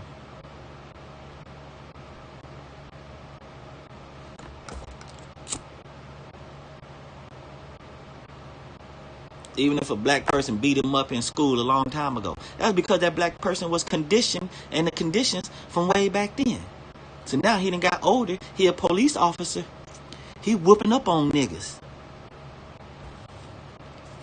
Shit. You damn near can't blame no human being for that. Motherfucker get a little power and start seeing the people that was fucking them over. Motherfucker gonna be like, shit, okay, what you doing, sir? Okay, you going to jail. You walking around here with an open beer can. And it'll be 3 other winos walking right past drinking beer. You hear them opening the can. But only this one crackhead going to jail for this open beer. Because that cop conditioned. Something snapped in him at that moment. And it came out. After everything's said and done, motherfuckers regret it. They go home, lay down with their wife, like, man, I did that nigga wrong. Still calling him a nigga, but telling his wife he did him wrong. He think he did him wrong. So then this nigga get out of jail some kind of way, come to find out that cop done did what he did. The cop done pulled his strings and got this nigga out. Nigga don't know it. Nigga get started, sat in jail for 3 days and got out and then going to court. Yeah, he might still have to pay that fine. Then he get another warrant because he didn't show up in court no goddamn more. So now it just falls on him. But not knowing the cop pulled strings and got his ass out. But he don't know that. He just know he go to jail all the time for being drunk in public all the goddamn time. Trespassing all the damn time. So he go back and forth to jail all the time. So he don't know how he got out. But that cop then goddamn went home, made love to his wife and thought about it. Tossing and turning, wake his wife up in the middle of the night like, man, I did that nigga wrong in a motherfucker. I got to try to fix that problem. I got to fix that. And go to work and get the inquiring folks in the office. And they like, damn, what you doing here, John? Oh, I just passed through here. Let me talk to you. Yes, Catherine, you think you can, hey, look up Darrell Wilson. Look him up. Oh, yeah, he got a long rap sheet. Yes, I know. Hey, talk to your boss and this and this and that. And, I think they need to let that guy go on his own recognizance. Then that guy go to court, sign his name, the judge say, okay, you come back to court. And it might be 3 months. Motherfucker got drunk and forgot. A year go by. Police see the motherfucker being belligerent. They call him for trespassing. They pick the person up, run his name through. Oh, you got a warrant. You going downtown. Same cop. Now it ain't on the cop. The cop did what he did and got the motherfucker out. That motherfucker keep going to jail all the time. He even got himself back in jail because he ain't go to goddamn court. Knowing it's gonna cost $1,000 to get out of court and he done got out from signing his name. Fuck out of here. What I'm saying is that that's a cop that's conditioned. He ain't racist, but he been conditioned from when he was a kid in school. Don't be over there messing with them black people. Don't be asking them black girls to prom. Been conditioned with the parents at home. Bill Cosby probably on TV, damn niggers. Fat Albert shit, but you looking at Fat Albert every day, Dad. Yeah, these damn niggers even got a cartoons, but you looking at it. While you sitting here dogging it out, you looking at it every day, Dad.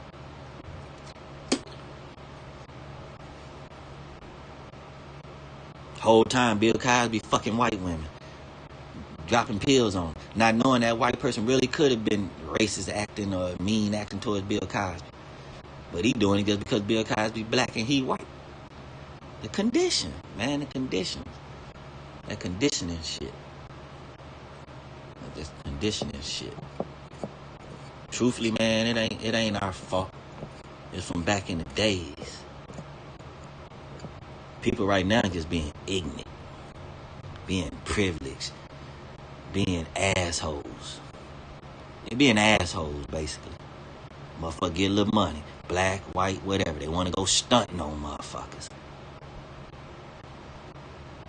Now you got thirsty motherfuckers looking at them. Shit, we finna get that gold chain. Finna get them Jordan. Shit, we finna take his whole fucking car. Fuck him. So then these niggas go fuck over this nigga. Now you got to have these white cops come over here and get these stupid ass niggas that done this dumb shit. When that white person and black person sat there and watched them niggas get drunk and high and want to do dumb shit, not knowing that's the person they left out to go fuck up that person that they heard on the news the next day that got fucked up. So now that white person say, yeah, them niggas crazy as hell. But he ain't racist. But he saying them niggas crazy. Cause the world calling us niggas. We call ourselves niggas. World got us doing crazy things. We doing crazy things on our own. We've been conditioned.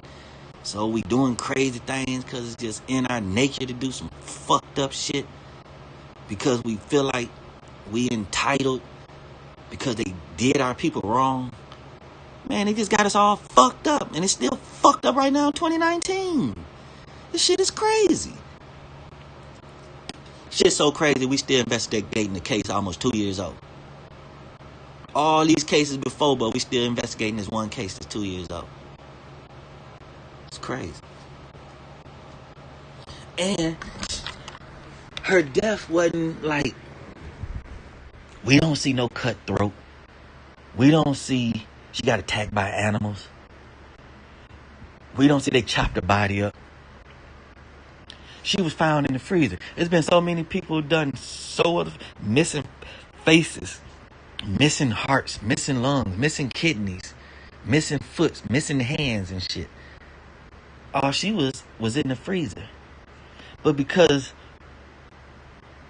the shit so left field, see, they fucked up. Y'all did that old left field ass, dumb ass shit. They did some old left field dumb ass shit. It's so dumb. We know somebody done it because it's a dumb ass death. It's dumb. It's dumb. It's so stupid. Don't nobody die like that. She was drunk, so how she was able to even do that? Being drunk and fucked up on some damn epilepsy pills. She was out of her mind, meaning not crazy out of her mind. She had a mind controlling substance taking over and making her body be droopy. How the fuck she get to that damn freezer on her own? Fuck out of here. Y'all see the picture I had last night, this morning or whatever? Man, that's Monifa, Shamaya, and the dead Kanika. And maybe I think they made them girls do that shit like from the room to the tomb. But then they had to move her out of there and do stuff with the body. And that's how she was caught on film later on. But I think the initiative was, man, them girls, somebody came up there and let them know it's time. And they did what they did. As far as moving the body, they could have already had her dead in that room. But when it came time to taking her out of that room and being seen on camera, being caught on camera, now this realness kick in. The deadly shit didn't already happen. Now the cover up begins because now it's coming out of the room, out of the doors being opened, that closed door is being opened, and everything is being exposed. Once they came out of that room.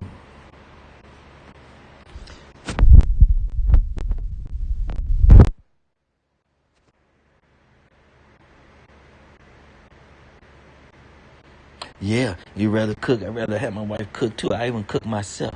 But when we get that money, we've been conditioned to just go on and get that fast food. And all that shit killing us.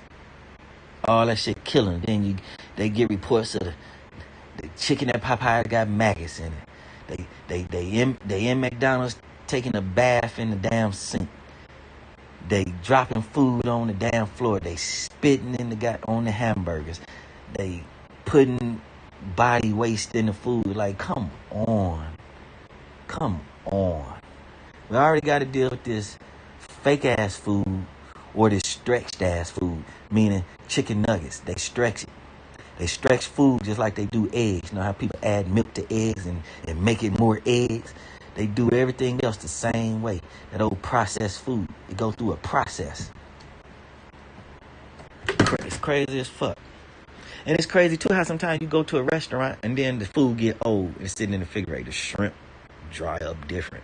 The steak dry up different. The chicken dry up different. The vegetables dry up different. The rice dry up different. It's like, goddamn. But if I cook this food at home, should still be straight in the refrigerator 2 days later. You go to a restaurant, the shit, and then you leave it in there about 3 or 4 days. Now the shit got mold on it. How it's cold and everything, but that shit molding over. Only been 3 or 4 days. You cook some food, shit can stay in there 4 or 5 days. Motherfucker pour that shit, take that aluminum foil off of it, take that plastic from around that damn bowl, and heat that shit up. I just don't get it, man. When it come to food, it got to be sold at a restaurant, at a business. It always got to be something done to the damn food. Got to be processed. It got to have sodium on it. Like, goddamn, just because it's a damn business, now the food got to be different. Goddamn. Shit crazy. What's up, Sandra? What's up, stranger? Call Sandra stranger. What's up, stranger? I like saying your last name. How you say it again? Capola. See Sandra, like, okay, there go one of those real ones that don't run a mouth like that. You know, y'all got your different kind of realness. You got that realness that's like subtle. Step into the room, and even when you say something, it's like, it's not overlooked or overshadowed, but it's not, you know, it be more calm what you say. It don't make us hype. What Steph Love say something, oh shit, Steph got us geeked over here because she be right with it. You're motherfucking right. You're motherfucking right. You know, it ain't no, you know, it's yes and you right, but it ain't just a yes, you right, yes man. It's like you're motherfucking all the way right. You're motherfucking right. Somebody finally saying the shit that I be trying to stress to folks, that I want to say to folks, that folks need to be saying. You finally saying you motherfucking right. Yes, yes sir, yes, you're right. You're absolutely right. You know what I'm saying? Sandra come in and say what she say and light up the room. It might not even say it too much. Stephanie said a million things. Stephanie said 2 things, but what the 2 things Sandra done said, is lit up in the room just as much as the 1,000 things Steph loved and said. You know what I'm saying? So you when you step in the room, boom, you put a feeling in the air. That's a good feeling. Don't feel nothing bad. You see Sandra, it's almost like, okay, calm your ass down now. You got somebody in here to care about you. Calm down. You ain't screaming to a whole bunch of fools out there. You got somebody out there in the congregation that know your heart, that's accepting you for you. So now you can just explain what you're explaining. You ain't got to be hyped like you ain't got to get overboard. You just go on and say what you're gonna say. You know what I'm saying? That's the feeling I get from you, Sandra. Straight up. It's a calmness come over the room, like, okay, we got mama in the crib, so even if I cuss and this and this and that, I know I got mama in here. So I better not say too damn much. And keep it real, but be respectful. Mama is in the crib. You got like that mama feel. You come in and you got that mama feel, like, that's my son. You ain't finna fuck with him. And when he just all the way wrong, if they don't see you say something to me, you know how you let me know? You might not show up for a while. It ain't that you hate me. That's the way mama do her thing. You come around, you stick in the room, you say something, and let me know you're there for me.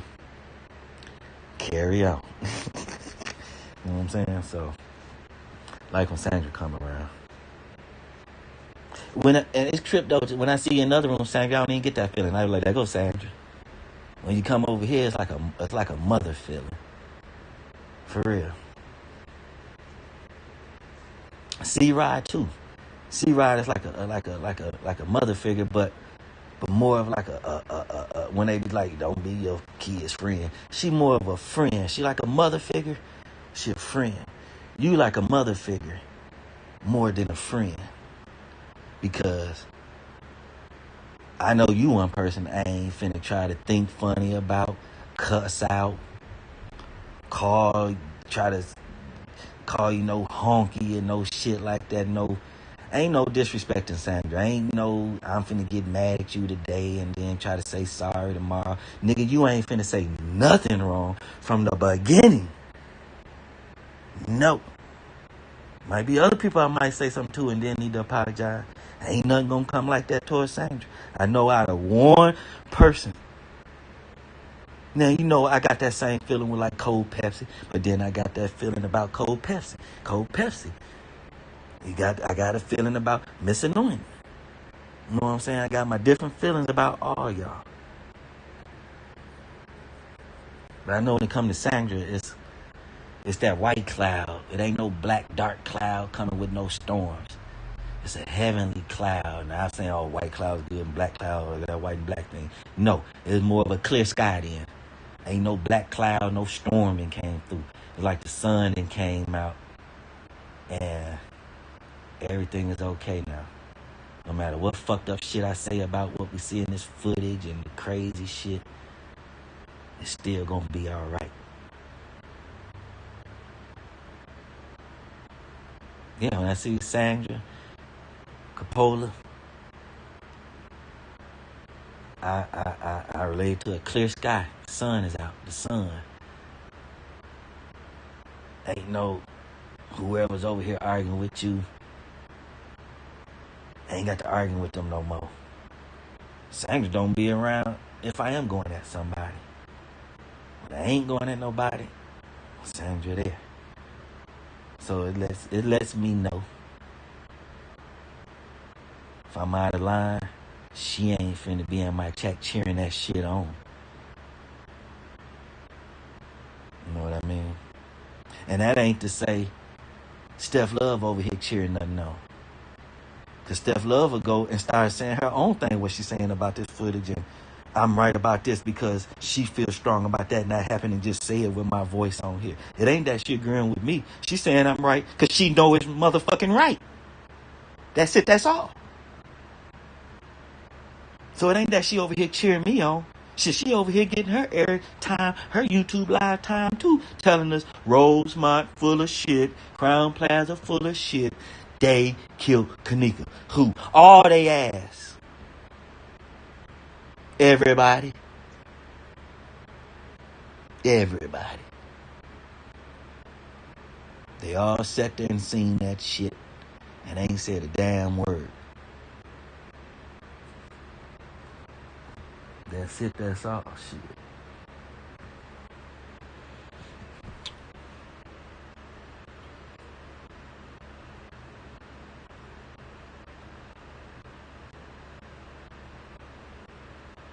You say, yo, so you don't buy that shit, huh? Where you from? Where you from and where you at? Yo, where you from? Where you at? You a Southern woman?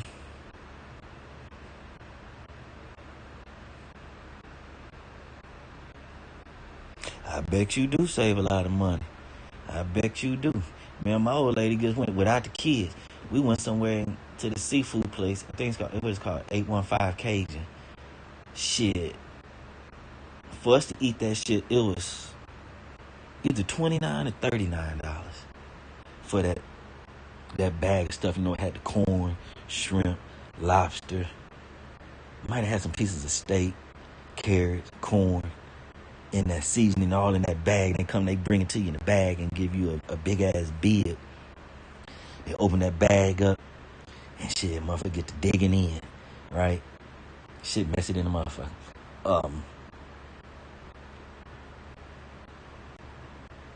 That shit was like $40. And we would have had to, and we didn't even get food. I said, damn. I said, spend $40 to eat that shit just to be hungry later on? Like 2-3 hours later, it had crab legs in it too. Only thing it didn't have was it didn't have octopus in it and squid, and I'm glad because I ain't want that. Or if it did, we didn't eat that. I'm trying to think if I seen them little suction cup things. I ain't for sure. I ain't for sure. But we ate right there and it was straight. But later on, by at least 2 hours, I was hungry. That shit was $40. I was like, God damn. So yeah, you can turn around, go to the Dollar Tree. They got that bacon in there for $1.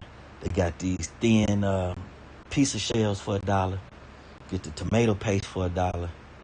You can get a frozen thing of grounded sausage for $1. You can get pepperonis for $1. And then you can get a juice for $1. So I didn't name what, $6, $7? And so out of $10, you can buy one more or two more shells, make it $10. Not the shells, but the pizza crust. So for $10, we done made 3 whole pieces, and it got pepperoni and sausage on it, and the sauce. We might already have, say, a can of mushrooms or dry mushrooms. Might already have some onion you cut up on there, and we done sat there and made 3 pieces and got something to drink for $10. 3 pieces for $10. And a drink. $10. All 4 of us didn't eat. And it still be some pizza left over the next day or whatever. I didn't eat it. I'm maxing them out. $10. Me and my old lady went and spent $40 and was hungry a few hours later. That shit crazy. Crazy than a motherfucker. You can't even go to McDonald's these days. If a family of 4 go to McDonald's, you finna spend about, at the least, for somebody to get something to eat or a meal, something, about $7. So you take 7 times 4 and then add the tax. That's $30. $30. When you can take half of that 15. Oh shit, you got fried shrimp, Or you got steak and potatoes and a fully loaded salad. Come on, man. And you got salt, pepper, butter, and sour cream for a fully loaded potato. You got steak with A1 sauce and a fully loaded salad with all vegetables. I'm talking about avocado, tomatoes, onions, mushrooms, sesame seeds. What's those things called? Them shoestrings, croutons, olives, black and green, fucking asparagus. Man, you shit, $30. Shit, y'all done went all out. With leftover steak, hella leftover salad. Hell, motherfucker only cooked 4 potatoes though. You know, and split them open and loaded them motherfuckers up. Might fuck around and have bacon bits on that motherfucker and bacon bits in the salad. Sometimes we'll cook whole bacon strips and lay them on top of the salad. You can do all that $30 shit. You got all that. You got pop and juice and water to drink and a bag of ice. Man, $30, man, quit playing.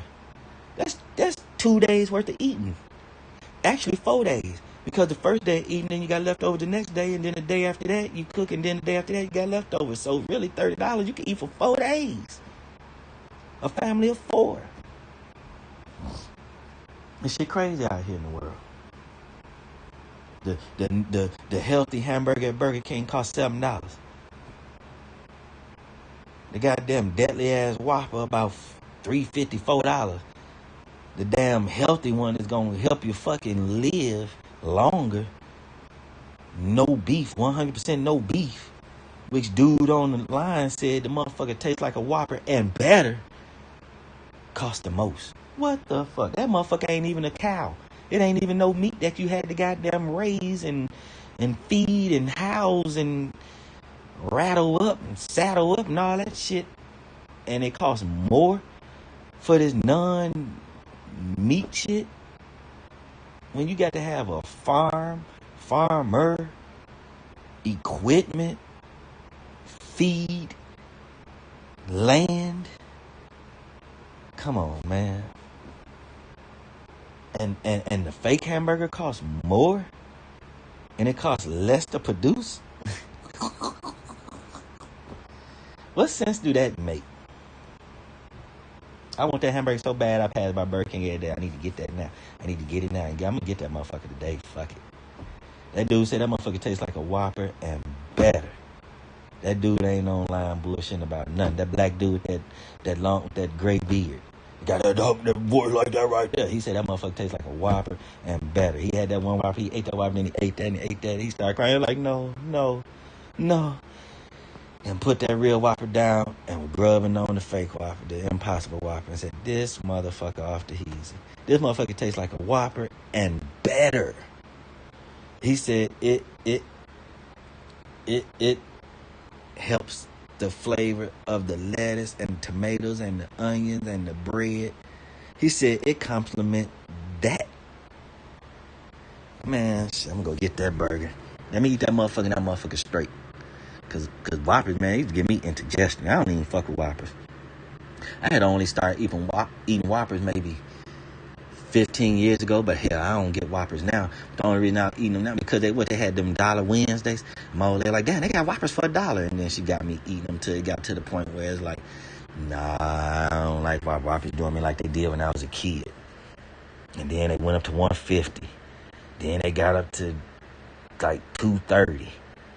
Now them Whoppers back up to like around what, $4, $5, and the fake one $7. Like, get the fuck out of here. The real meat is cheap. Why? Because that shit'll kill your monkey ass.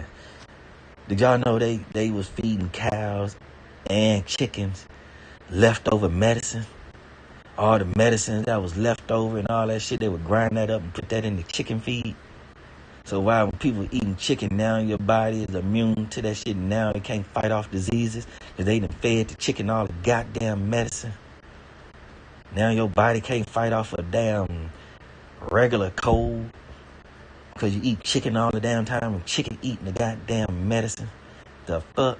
Now that medicine don't work for you because now your body got immune to the shit and know how to, your red blood cells know how to fight that shit out. Was it white blood cells? The killer blood cells know how to override that shit.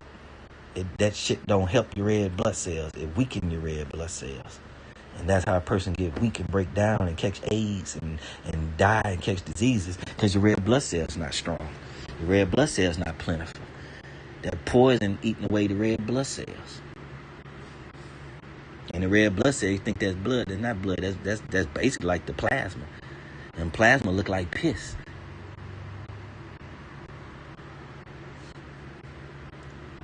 And you can tell how thick blood is looking at that thick ass plasma. You can tell that shit ain't goddamn water. So it's like how the plasma, how the plasma look thicker than blood. So that lets you know blood is thicker than water. Man, this KENDRICK thing done brought out a lot in us to know things. We might have heard things and was hearing them 15, 20 years ago, like them finding the dude in the tub of ice and he had a missing kidney. To KENDRICK 20 years later. Now it's in our face like they ain't got no problem with doing it. It's like they did it back then. It got out in the world that they was stealing people's kidneys and leaving them in tubs of ice because they can live. And so they selling kidney on the black market to where they stopped doing it, letting people get found with ice. They would have to kill the people all the way off. Basically, they had to get rid of the whole body because for 20 years we haven't been getting no autopsies. These people missing kidneys. For some reason, these kidneys keep being missing. Everybody is always missing kidneys, but it's a black market for kidneys, and people paying $20,000 for kidneys. I wish a motherfucker would tell me right now they got $30,000 for one of my kidneys. Motherfucker, you got it. You got it. You show me the money right now, I'm finna dig this motherfucker out on my own. And well, how you gonna enjoy the money? You gonna kill yourself? My family gonna have it. I know my wife and kids will have it. My black ass finally was worth something. Finally.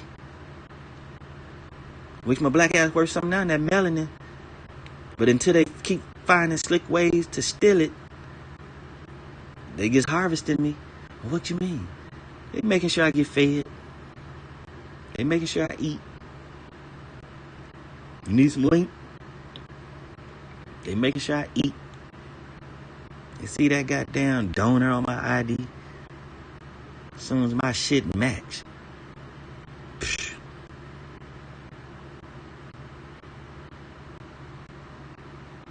See, that Epstein being alive could have stopped a lot of shit in his tracks. Him killing himself, him being dead, lets that bullshit continues because it's still a secret. If he would have stayed alive and then been sitting in jail for a long time. See, they're not going to let R. Kelly sit in jail for 500 years to get to the point where he want to confess. And then he tried to do it in the song where people like, yeah, I want to hear that song. He in there confessing. A real confession. And the beat hot. Free R. Kelly. He telling the truth now. Free R. Kelly.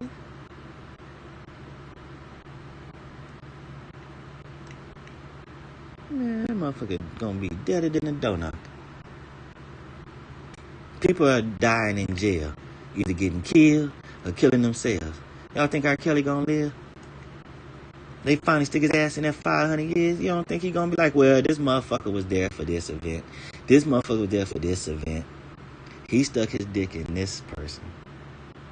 He gonna get with the victims and then like tell the victim, remember when you felt this and you let out that certain kind of scream that time and people said something about it? Yeah, that was Epstein. Oh, that blockhead, whitehead, blockhead shaped motherfucker. His name Epstein? Yeah, that was him. So they gonna let R. Kelly get ready to do that. Fuck out of here. R. Kelly get them 500 years. R. Kelly ain't gonna take that quietly. You're gonna be singing from jail. You're gonna be singing. It's gonna be a new form of snitching. They're gonna come up with a new name for it. It ain't gonna be singing. It's gonna be called sneaking. Sneaking. That's what it's gonna be called. Sneaking. That's gonna be snick singing. Sneaking. That's what that shit gonna be. Sneaking. That's what he gonna be doing. Sneaking. You're like, what that is that? What's that? R. Kelly. Oh, okay. I know what you're talking about. Sneaking. Okay. Let me spell that out. How you spell that? Let me hashtag that. How you spell it? Sneaking. Let's see. SNIT. Sneaking. Right there. Sneaking. Yeah, they do. Let me see.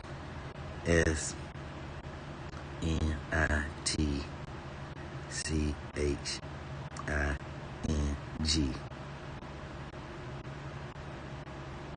Nah.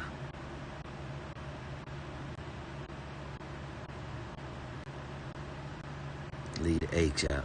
SNITCING. Snit. Sing. Snitsing. However, whatever. He about a dead motherfucker.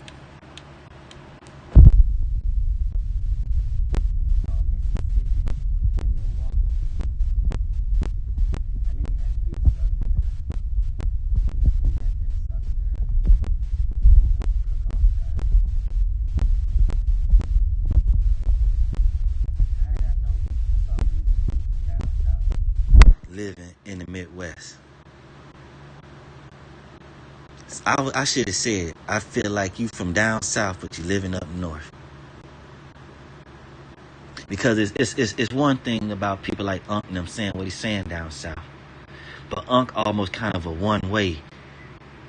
You kind of speak in a double way, a two-way, meaning you know the southern stuff, but you kind of talk like me, like a northern person that's been up north and know these bullshitting ass ways, and damn it know these ways up north way worse than down south. We used to be down south. Them all racist white people came up here and the racist white people being racist for real. Like, hold on. I wasn't getting this kind of racism from police and white people down in Alabama. You white people up north think they motherfucking God. And not the white people that I run across. I'm talking about, I see the most racist looking, tattooed, Harley Davidson motorcycle riding motherfucker come right up off of Harley Davidson. Got on the Hell's Angel fucking vest, tattoos from head to toe. Got on one of those Hulk Hogan ass headbands on. Long ass mustache. Opening up the door for me in the dollar store. I'm opening up the door for them. I'm saying, how you doing, boss? They're like, how you doing? What's up? How you doing, sir? Hi. How are you today? I got to the point now where I'm calling everybody boss. I don't care how young, how white, what race. How you doing, boss? Man, people love that. They respect that because they know I'm giving them a sign of hella respect by calling you a boss. I'm almost calling you my boss. You a boss. I'm more like an employee. You don't think motherfuckers feel good about you calling them boss? I ain't call you, what's up, dude, or this and that. No, you a boss, dude. I know you're a boss in your own mind. I know you're a boss in your ways.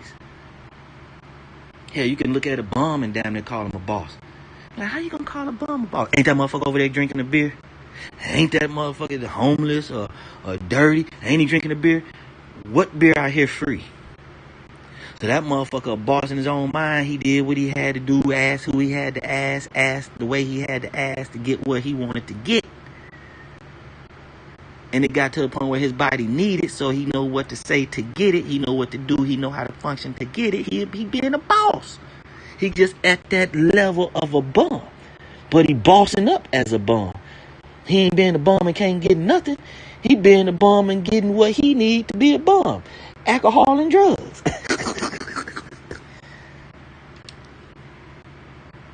You almost, that goes back to almost saying that that dude can take what a straight dude do and make the shit seem gay. To the point of how you gonna hate a gay person because they gay when you ain't around them when they gay. You don't see them being gay. You don't see them kissing nobody being gay. You don't see them having sex with the same sex. You don't see them hugged up with no nigga. But he might talk sweet. He might have a little switch in him. He might hold his hand a certain way. Motherfucker might got on girl clothes. But you don't see him doing nothing physically gay. And you hate him. You dogging him out. You cussing him out. You a damn hate bash. Gay bash. Beat him up. Huh? So you finna go over there and whoop some motherfucker ass because he over here having sex. Well, the thought of you having the thought of him. What you even got that in your head for? Why are you even trying to picture a man having sex with another man to get you mad enough to go over there and whoop up on that person? Because they around there talking about honey child, girl. So you go over there and beat him up. That ain't finna turn that nigga back into no damn nigga that you think a nigga is a dude and a black dude that's cool. That's not finna turn that nigga back into a nigga. That's finna have your ass get a broomstick up your ass. You better hope him and his friends don't strip your monkey ass and fuck you with a broomstick or a dildo. They can get that down and dirty with it. Man, let's get this motherfucker fucking with a dildo. 4 of us. Let's rape his ass. What's stopping them from doing it and you done went over there and jumped on him? What's stopping them from getting a few friends and doing shit? You better hope it's the kindness in their damn heart. You better hope they soft and sweet like a female. You better hope that's what the business is. That's what you better hope. If that motherfucker sweet and they ain't finna do shit. That's what you better fucking hope for. While you thinking you tough because you fuck a lot of women. Nigga, you sticking your dick in something too that can cause you to catch a disease and die. Make your dick fall off, swell up, bump up, willy lump lump. How you any better because you sticking your dick in pussy? You still sticking your dick in a human being humping. And your ass might fuck around and cause another life that you can't take care of, you ain't gonna take care of, you can't take care of, you ain't got no inkling in your body to even try to take care of. You done made a whole nother human being. Cause you think you all that fucking women. Well, they getting away with busting a nut and they ain't even bringing no extra life, unnecessary life into this. So how is you better than them? At least they not bringing unwanted life in this motherfucker. Why you talking about, well, we producing fruit, we multiplying. And what is this multiplying doing? Causing havoc on earth? So we can take all this straight shit and look at it how shit fucking up. They try to look at gay people and say, well, y'all causing AIDS. Ain't no gay motherfucking cause me to have AIDS. Because they gay. They ain't caused me to have AIDS because they ass around their fucking booty holes. It's not affecting me. It's not. It's really not. But you want me to tell you what's affecting gay people? Me fucking females and creating life and can't take care of it. Now they using our tax dollars to give that woman food stamps to feed that kid. My black ass won't do. Knowing it's my heavenly duty, my earthly duty to feed this human being. How my black ass get to the point where I can hump on a woman and make a child and then I ain't gonna take care of. How my black ass get old enough and big enough to be able to hump on a damn woman? Who fed me? Now I'm around here with all this testosterone, chest all poked out, waiting for a motherfucker to say something wrong, do something. Why you got this gay motherfucker over here minding his business, switching, doing his hand like this, talking about honey child, sipping a latte, purse full of money. My black ass over here stressed out, taking my jury to the pawn shop to buy some damn weed, put some gas in my car, just to go fuck some hoes and fuck up. You know what I'm saying? To get confronted by police and might get shot and killed. And then who on the scene running or marching for me? Them faggots that you was dogging out, that you hate. That's a faggot that you ain't got nothing to do with. You don't even know that person. They the ones out there marching for your black ass. Your dead black ass. Got yourself killed. Left behind 10 kids.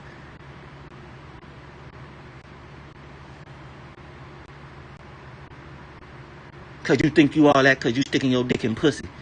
And that person ain't shit cause he's sticking his dick in a booty hole.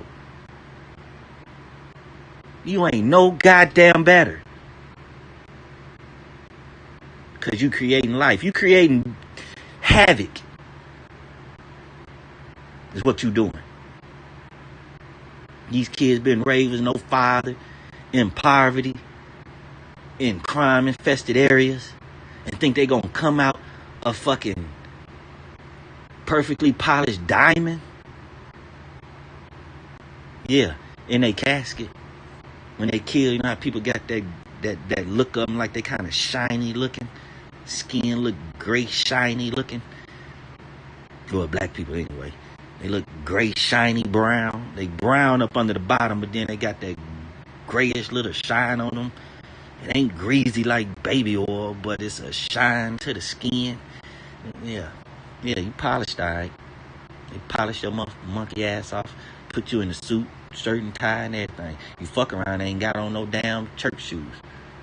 They open up that casket all the way, you ain't even got no shoes on your feet. Fuck around and be a suit that ain't even a real suit. That motherfucker cut in the back and gets put over the front of you and tucked under the bottom of you, where the damn suit ain't even a damn suit they didn't put on your damn body like when you was alive. Don't get me talking about the funeral home shit. And when Monica, I understood what Monica was saying when she was on the Breakfast Club, because they did, you know, it's in her family. The how you say it, mortician shit. And she was saying, like, you know, when you doing that stuff, sometimes, like, a lot of times, you know how to make light of it. You know how to still laugh, crack jokes. You ain't doing it during the funeral service for the people. But just behind the scenes, your everyday thing, you being a regular old person. You not like, oh, you got to be this way because you a mortician. No, people come around, y'all still might laugh at something or something about a death joke and kind of giggle at it, or shit just sound crazy and shit like that. Got respect for the dead and everything, but when you're around it all the time, stuff like that is... Like, I was around him all the time, helping him with the funeral stuff and everything. And I'm like, I see these families hurting and everything. I didn't feel nothing. But then when my mother-in-law passed, and we let him do the funeral, and I'm on the other end of that and not to help. Oh, I was crushed like a motherfucker. Oh, now I see how these people feel. How can I be behind the scenes joking about death and laughing about death when I know when the funeral service roll around, these people finna be crushed. But when you're around death like that and working in a funeral home, you got to go on with your everyday life. You don't look at death like that. I understood exactly what Monica was saying. I understood it 100%. And that's why I kind of stopped working with him. Because I didn't want to get immune to it to where death didn't affect me. When I realized the average death wasn't affecting me because I was working with it. It affected me when I was running up on the scenes. I hear gunshots, now I run to the scene, see dead people, all this, people shot, all this and that. That's one thing. But when I started getting numb to it because I worked with him, and it's just dead bodies around, that's what he deal with. And he tell you, well, them ain't the people you got to worry about. You get numb to it. I was like, you know what? No. I want death to always scare me. I want to always bring tears to my eyes. I want to always be a sad thing. I don't never want to get numb to this shit. So I had to stop working with him because I didn't want to become numb to death. I want to always be a big thing to me. Death is a big thing. That's why niggas kill people, because it's the ultimate. They kill you. Ain't no coming back. Ain't no video game. Ain't no starting over. Ain't no recovery. These niggas actually killing you where you gone forever. Forever. You gone. You're not in the hospital healing up. Shit crazy than a motherfucker. Motherfucker actually kill your ass so you can be dead. That shit crazy, man. That's crazy. A motherfucker like, I kill your motherfucking ass. Really? You would really kill me, huh? To where I'm just dead like a motherfucker. I'm just dead to all this now. I'm just dead. Like how? How you get that mad you want to kill me and I ain't do nothing to you or killed nobody else to make you that mad? But you would get mad enough at something that you don't like me doing to kill me. That's shit crazy than a motherfucker. That shit crazy than a motherfucker. That shit crazy.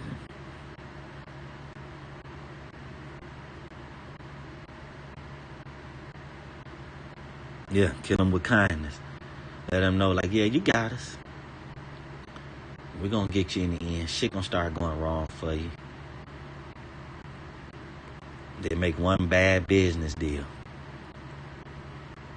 And then, for some reason, they just keep making bad business deals. And then people start losing respect for them. And then their money don't work the same no more. And then they running through money trying to maintain what they did used to have going and the respect they did have. They paying out money to try to have that respect. And then next thing you know, it's just, they make the wrong moves. It come back on them. It come back on them. Like, okay, motherfucker, your whole house burned down.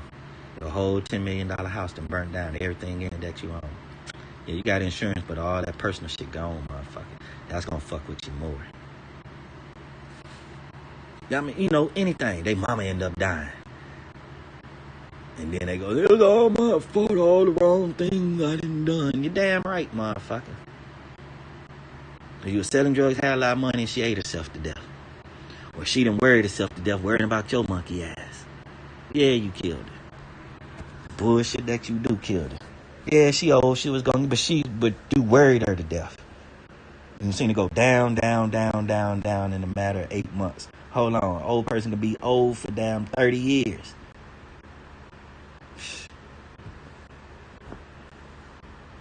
And like I said before, a lot of people not gonna get old. A lot of us not gonna get old. The only way you gonna be old is if you old right now. The only way you gonna die old is if you old right now and die. It's like we all in the times we gonna be. And we all gonna die like this. We all right now sound-minded, thinking, up-to-date, modern times right now. I don't care if you C-Rod age, my age, or my daughter age. We all in this age, this time of age of time, however you want to say it, to where everything is everything and this shit is going to kill you. You really got to sit your motherfucking ass down to not die out here in a worldly way. Motherfuckers not dying naturally no more. Car wreck, plane wreck, terrorist threats, shootings, stabbings, drowning, choking, food poisoning, ran over by a train, got pushed down and hit your head on the concrete, went in for a breast reduction, went in for a tummy tuck. You know what I'm saying?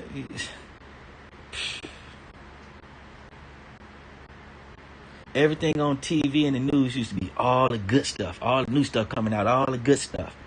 Now when you see TV, you only, the so-called good stuff, quote unquote, is commercials.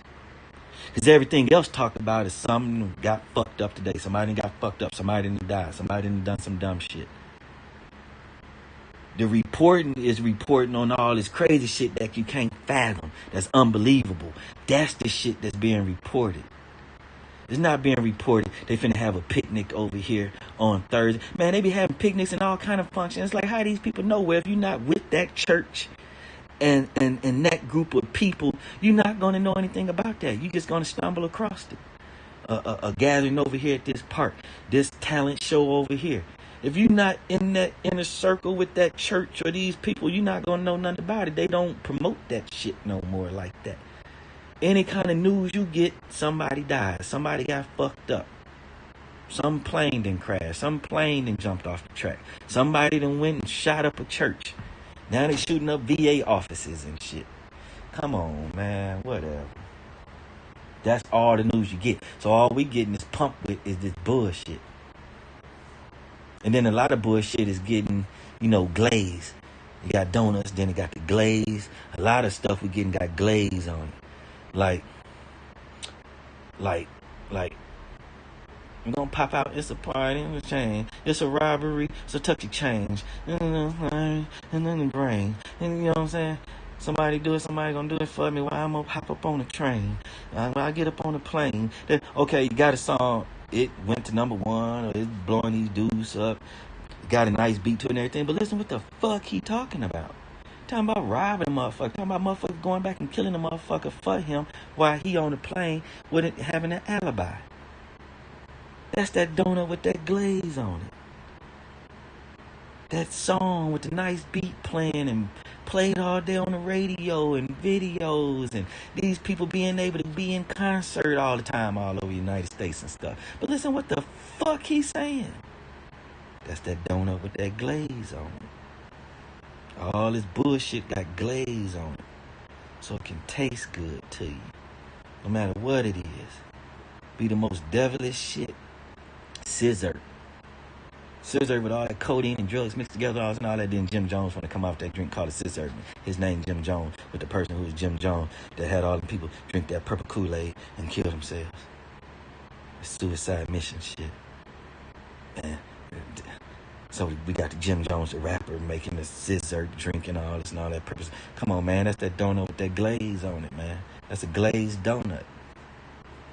That shit got holes all in it. We still just eating it up. Even got a poster child for it. Quote unquote poster child. Poster thing, not even person to person, but, the poster image of what Krispy Kreme. Almost like a household name for donuts. Krispy Kreme. Holes all in it.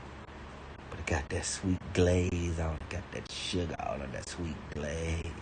Oh shit, now I ain't talking about sweetness and sweetness, shit, happiness, joy, joy, that mean gay, rainbow, this all now ain't sweet, shit, now everything fucking gay.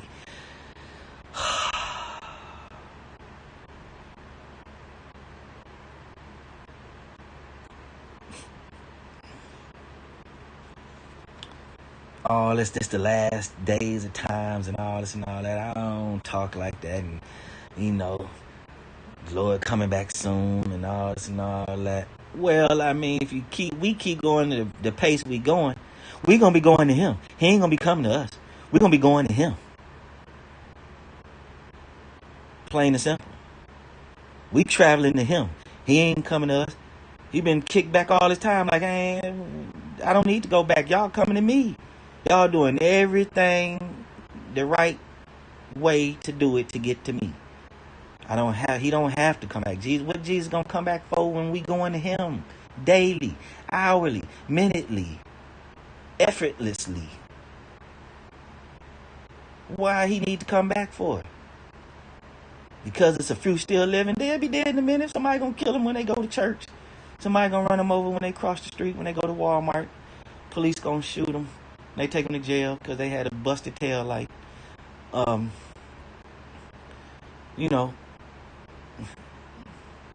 going to die. Don't worry about them. They're going to die. They're going to get killed. They're going to die. They're not going to linger around on earth so Jesus got to come back. Ain't no lingering around earth.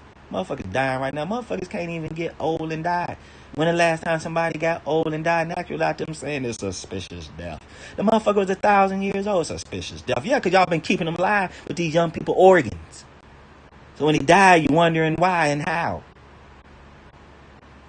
The only thing they ain't mastered is to make the skin young. They coming up with that shit too. They don't do the commercial no more showing that lady in that split screen and showing her skin being old and wrinkled on the other side looking young. They don't even pump that to you no more. They don't want to keep feeding you the realness no more of what they doing. They fed it to you and say, hey, look what we can do. And then they shut up about it. clone Dolly. Look what we can do. And then shut up about it. But because they can do the ultimate, create life without a mama and a daddy, they want to pump it out here to the world. They want people to back them up. They want to put money behind stem cell research.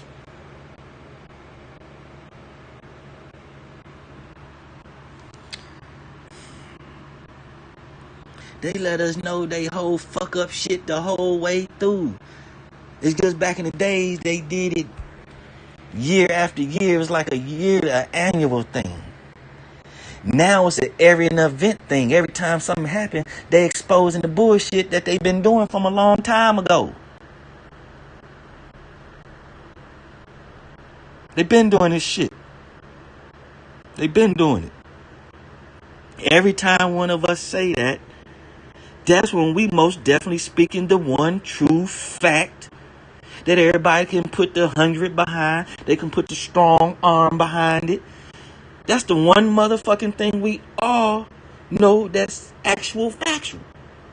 They've been doing this shit since way back. Every time they try something new, it get exposed and get rid of, and they don't try it no more. The shit they've been doing, they do it, and they just find slicker ways to keep doing it over and over and over again. But it be the same formula every time over and over again. Snatched up kids. Same thing over and over again. Abducted people. Same thing over and over again. Abducted people. That's the one fucking thing. This happened over and over and over again for them to do what they do. They abducting people. I said before, we got to cut down the ways of them doing. We got to take away their ingredients. We got to watch video stores. We got to monitor these video stores that repair VCRs and cameras and want people to fix things and shit like that. Computer repair shops. People bring their computers in to be scrubbed or fixed. Watch over the kids more. Older motherfuckers always buying candy, bags of candy. It ain't even Halloween. People that want to have these pedo vans, but don't do no home repair, home improvement. Ain't pulling no kind of construction trailer. Man, it's things, man, that we can put our brains to. This is me thinking off top of the dome, but, man, we can put our brains together, man, and start thinking of all kind of little simple ways, man, that these people use to get away with their crimes, and, man, start monitoring that shit and seeing what motherfuckers doing this repetitious ass shit. And it'll start to show itself right in front of us without you even getting in the way. You're gonna be like, oh, all we gotta do is just pay attention. It's right there. And this go with this, and this go with this, and this go with this. Hold on. Now that I know this, I have to stop this next murder because I know it all now. And if you don't, then that's when you wrong. When you figure it all out and then don't stop this shit. You just be like, okay, I just know what to look out for. I'm just going to watch my family. Or I'm just going to go on YouTube and tell everybody to just look out for this. No, motherfuckers, do something. Do something. A lot of these subs can be doing a lot. Which they are. There's some subs out here that's on this case just as much as us that's been going YouTube live. They prove it in the emails. These subs, man, sending this shit through here. They be like, damn, why you ain't doing the case? Shit, you got all the answers. I swear to God. Shout out to Bama Boy Jones. And he a white man. Older white dudes. He sound like he got a white or gray beard and this and that and how he say brother and this and how he talk. He sound just like somebody else would think a racist white dude. The man speak to me with the utmost respect. And he cool. You can tell he know the slang. He know the business. He might be white. He might be country. He might look the way he look. The man know what's happening. The man know the deal. The man put me on to that John tiptoe? Why did a sub come? I forgot who it was. And might have been a Marvin Stanley. Is it you, Marvin? Is it you, Marvin Stanley? Told me, did I know 2 days ago that man got arrested for molesting a kid? Got caught with a kid, arrested for molesting a kid. How ironic is that? After all this time, and then we bring this man out to the forefront, and this man get caught with a kid and get charged for molestation. Huh? This is a man that come out of thin air. Asking me where I find this man from. What this and that. Don't he look like the man with the mustache, and the mustache might be hanging? His hat don't look like he got no whole bunch of hair up under that hat. It take the shape of his damn head, and then the hat finish going up. So that let you know he got a dome. Come on, man. That's almost saying to R. Kelly. I speak R. Kelly. Next thing you know, he in the news with it. Huh? We in the news with it. YouTube. Shout out to Trey and forgot who that is to do in the news with it. In the news with it.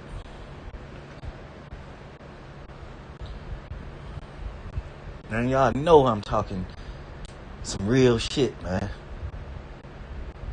We could be on here talking about anything, but man, when it come to this shit, man, motherfuckers just really stare at the wall, stare at the ceiling. I got the phone in my hand, go to YouTube Live. And man, we talk our way right through, man, through the Crown Plaza. We don't need the videos no more, man. We can talk, and we already know what area you talking about, what time you talking about, who you talking about, what they had on, the moves they made, and the assumptions we can come up with. Because Kanika did die. We can keep coming up with all kind of consumption. We can keep coming up with it until something sticks. We ain't got to be like, no, we're not going to talk about animals because that's just so far gone. And these motherfuckers be having circuses next door in that arena, in that stadium. Not in the new, clean, brand new, millions of dollars Stephen's Center. Not bring that stinking shit over there. But you will over there at that stadium next door to that bust down hotel, that old ass hotel that ain't making no money by just having guests. All them nice hotels around there and everything. You go to this nice ass place that's booming, lit up at nighttime.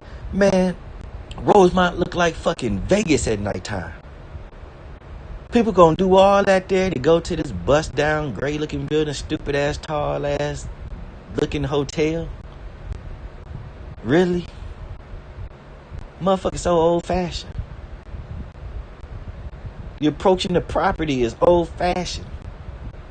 Get to the doors and go in is old fashioned. The way you see air conditioners hanging off the buildings, or just the vents off the buildings, and the way it, man, it's old. You go right up the street to the lights. Oh, you got these motherfuckers with these new windows. The framing of the building match the windows. You can see the silhouettes of the planes. You got glass everywhere. Plants and flowers. It look exquisite. You go to the Crown Plaza, that motherfucker just tall. That motherfucker don't look exquisite nowhere. Old ass carpet, old ass tile on the floor, that stupid ass old ass green looking shit by that elevator, that stupid ass tan color by those other elevators, that stupid ass carpet, man. Come on, man, fuck out of here. Fuck out of here. Them old ass, stupid ass looking high school bicycle rack rails they got, man, get the fuck out of here. Fuck out of here. Old ass bust down hotel. You finna go to this nice place, spend nice money in this rich ass little ass town to go to a stupid ass bust down hotel. Fuck out of here. Motherfucker ain't calling no Crown Plaza. Motherfucker wasn't calling Crown Plaza before Kanika Jenkins. Not to be getting no damn room. Your room, $89. Need rooms over here, $140. What's the difference? Take your ass in there. When you first walk in the hotel, you smell a smell. You go in the room, you smell that old smell. Motherfucker smell like some old cigarette. Motherfucker smoked cigarettes in the last 30 years. Man, I need to pay $50 more and go over here with this hotel there. When you go in that motherfucker goddamn go on and pay for an extra night. Wasn't even planning on it. Didn't even have it in their budget. They stay an extra night. It was so nice. So clean. So elegant. It's a hotel you ain't finna own. You gotta get your ass out by 12 noon. Motherfucker in that motherfucker with their feet kicked up, hands behind their head, in the jacuzzi, in the swimming pool, down there eating. Motherfuckers ain't in that damn hotel. Man, the restaurant in that motherfucker, right? Inside the Crown Plaza. Guess where they menu at? This how fucked up and stupid they are. Expensive they are. They food so expensive. They menu is on this little thing before you walk in there. You look up on the wall. So y'all got a menu and thing. That man pointed up on that little wall right there, and that's that. Motherfucker, you ain't got something I can hold in my hand when I go to the table. You mean to tell me I got it before I walk down here and sit down? I'm supposed to look up right here on this little thing, tell y'all what I want from this shit. $22.75 for some scallops. Fuck out of here. Huh? So y'all shit so expensive, you want a motherfucker to see that price, order that shit and go over there and sit the fuck down and wait for the expensive fast food. Ain't no you looking at this to decide if you want this shit or not.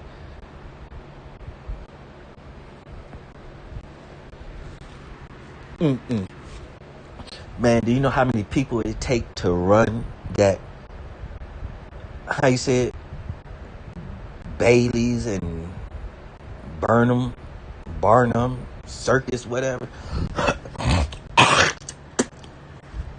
You know what, man? I need look.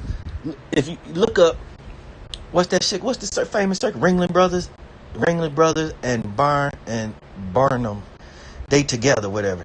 Go look at their last performance. Plus, been in May, like May 17th, 2017. Yeah, before the Kanika thing. That must have been their last performance. May 17th, 2017, some shit like that. It wasn't 2018, 2019, it was 2017. It must have been their last performance, right? That shit like 2.5 hours long, right? Man, look at all the employees. And that's the employees that's performing. What about the employees that put that shit together? They drive the 18-wheelers for all that shit. You know what I'm saying? Man, them motherfuckers had to employ probably 300 people traveling, 400 people. Hell, MC Hammer had 300 people with him on the road, on the stage. Over 100 people. He said he was employing like 300 people. Man, that Barnes and Noble, that circus shit, man, them motherfuckers, they was making the money from them having to have the room, eating the food there. They were getting that money from that. And then the people who coming in town for the circus, they want to stay overnight, this, that, and the third. And that hotel stood to make a lot of money. Just from the employees of the fucking circus. Just the employees alone to goddamn cut them some kind of deal. They know if everybody would have paid individually, say it would have been $30,000. They're going and cut them a goddamn deal at $20,000. Give us $20,000 up front. Y'all got 2 days here, whatever. Eat this, that. Just give us this chunk of money. Might be way more than that. Give us this chunk of money, and y'all can run amok throughout the city, everything. Man, that had to be the very first tall hotel built in Rosemont. The very first one. That's why it's old. Nobody going to that old ass hotel. Now this Kanika thing, when I went there, yeah, it was people there. White people, and there was like some people there that might have been some student that was on a field trip or part of a soccer team, volleyball team. But you didn't have people, there wasn't just people there like that. That hotel just wasn't crawling with people. That parking lot wasn't packed with cars and all that shit around there. Them cars was there for that event. Even on Kanika Day, it was an event going on. Anybody went to that Kanika Day know just behind the Crown Plaza was a whole bunch of people going to that stadium. Like, what the fuck going on over there? They had, like, it was at least 4 police at every stop sign right there directing traffic. That's how many people was in town at that motherfucking event. On Kanika Day. On that Saturday. You had people going there Kanika Day. And you had people going to that stadium. It wasn't a lot of people there on that Kanika Day. It was not a lot of people. No, I done met Andre. Talked to Andre. Gave Gina Kid a hug. You know what I'm saying?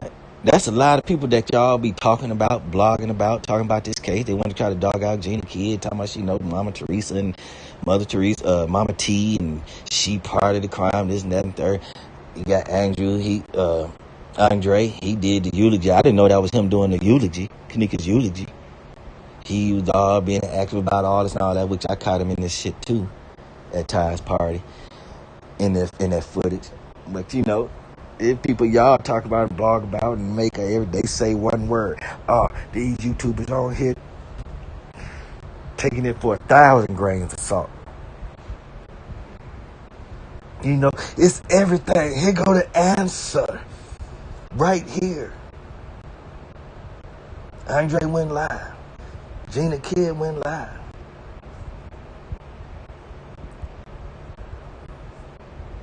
You know, I done met these people. Shook their hand, gave them a hug. On camera with them. And it's a trip on Kanika Day. They had the cameras out filming them earlier that day. When I got there kind of late, it was still daytime, but it was maybe after 5. It was after 4 o'clock. You don't see that orange shirt on the scene walking up down the sidewalk talking to people and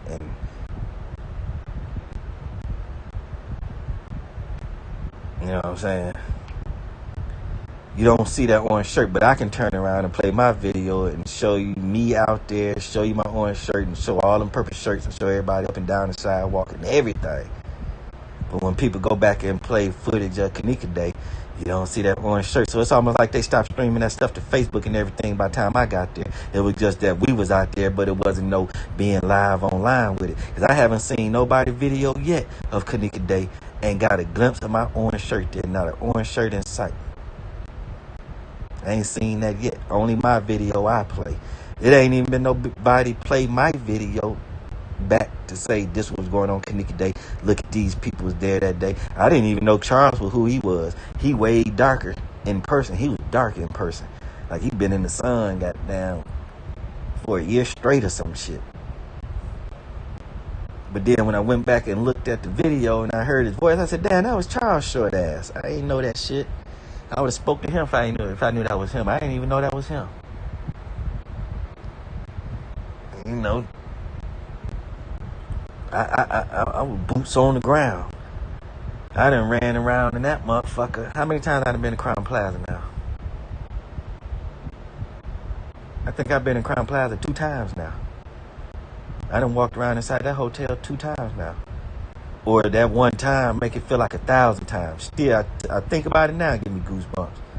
I done went through that motherfucker by myself. Like Amp Easy said, I was tripping in the first place going by myself. No gun. Nowhere. I ain't have a gun, a knife, or a bat. I was tripping in, going by my goddamn self. You motherfucking right. That shit still spooked me. I was all downstairs, went in that bathroom, right there by that rail in that hallway. Going down that hallway, she was sliding her head up against, over there in them elevators, getting on and off the elevator, going up to room 926, taking the pictures in front of the room 926, right there at the door. I might even grab the door handle just to touch it. Like, this shit is wild that I'm here. And for almost 2 years, man, we've been talking about this hotel, man, to the point where that motherfucker gets seem creepy anyway.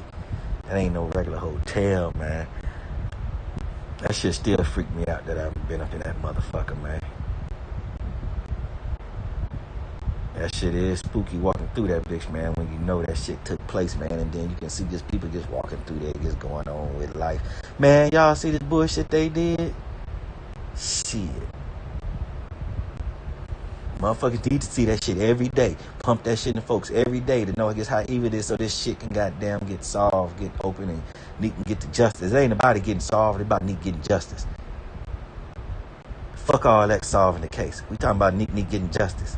Neek need justice. So that involves finding out the truth and all that. Okay, fine. She need her justice. We quit trying to worry about finding out the truth and just go after the justice and focus saying it's justice we after, then maybe the truth will come out. We keep saying we're trying to find the truth, and trying to find and saying we're trying to get justice at the same time. When goddamn we go ahead and go for that justice, everything else gonna show up. Everything else gonna show up and show out. But we keep jumping all over the goddamn place and being into it with each other. I go in here and say, well, I see a snake wrapping her up. And have somebody else say, you stupid motherfucker, you crazy ass, a snake down there, how you gonna sit there and say that crazy ass shit? Well, you said she got beaten, raped, and can't prove it. Why you saying that dumb shit? So now you putting it off on folk. You saying somebody out here beaten, raped her, and you can't even prove it. And then y'all motherfuckers want to say Rob did it and can't even prove it or show it.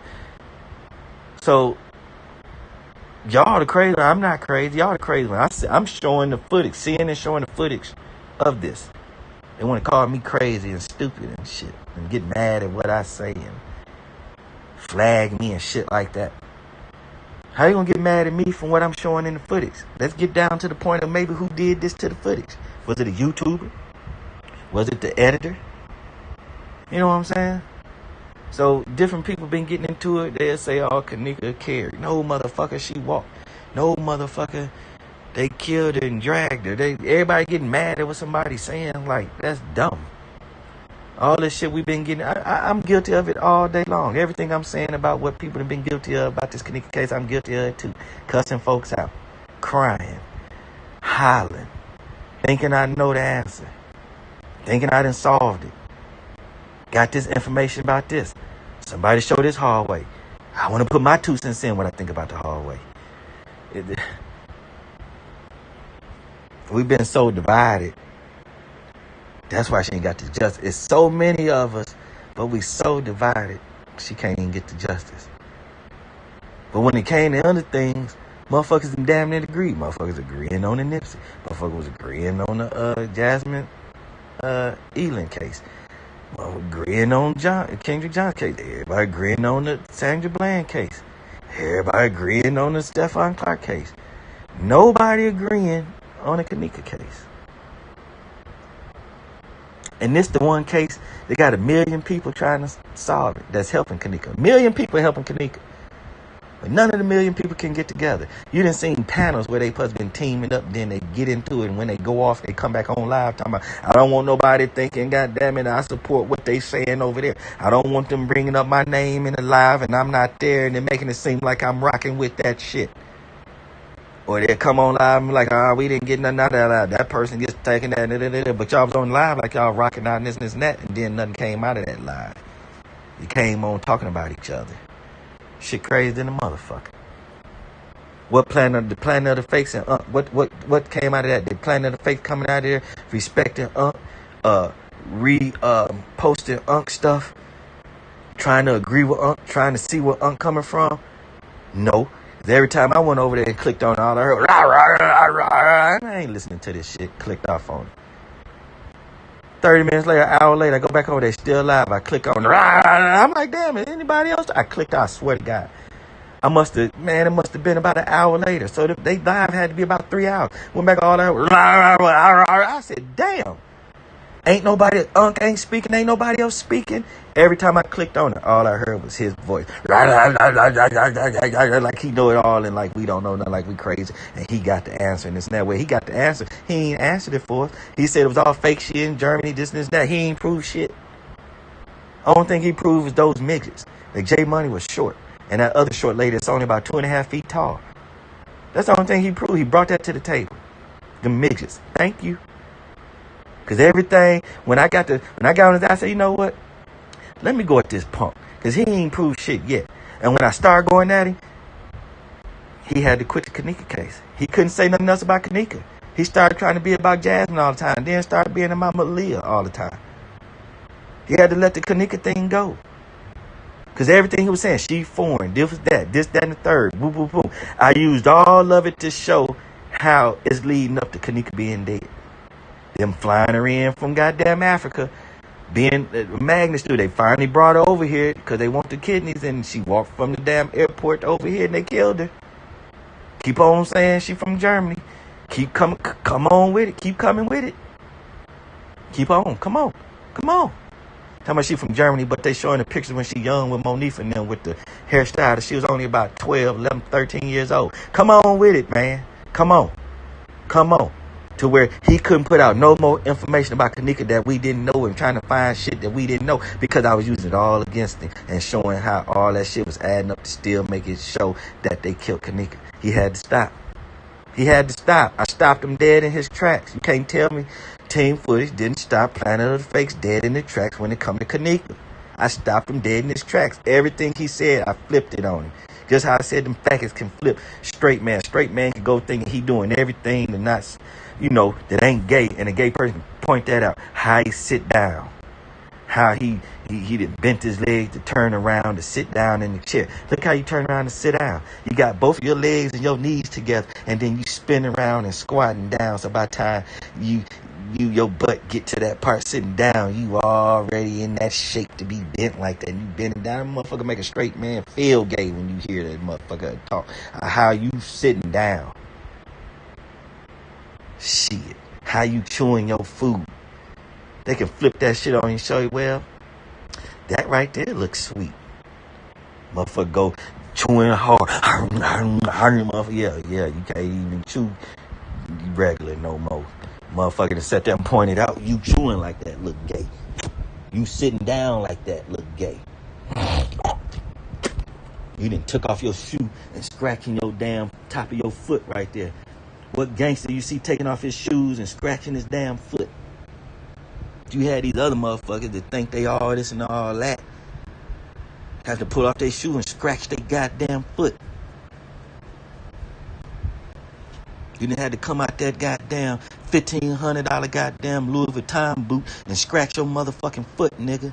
In front of all these people. When what niggas around here taking off their shoes having to scratch their damn feet. But that's your monkey ass think you got it going on and all this and all that. Not knowing shit, you go home, you got to take a diabetes shot and shit like that. You got diabetes, you got high blood pressure, your ass about to die. Motherfucker give you some damn collard greens and put some hot sauce and salt on and kill your monkey ass. You over there about to die because you done ate these motherfuckers collard greens over here. And these motherfuckers got hella salt in them. You ain't tell nobody you goddamn take insulin shots. They ain't even know you goddamn diabetic. They just know you around here trying to flash your goddamn jewelry and your nice cars and your nice clothes and shit. Nigga, you on your deathbed. That's how you got all that money. You fucking get disability or some shit. You done got a damn large payout for some malpractice at a fucking hospital. But you got that little limp in your walk, but you goddamn got a Mercedes-Benz and nice clothes and Cartier shades and shit. Cause you done got a fucking 100K fucking medical lawsuit. You motherfuckers ought to be front like a motherfucker out here. Motherfuckers be front like a fuck. Doing all that front and then go home. Take off their regular clothes, put on pajama. Here it is. The motherfucker got staples all the way down his damn stomach.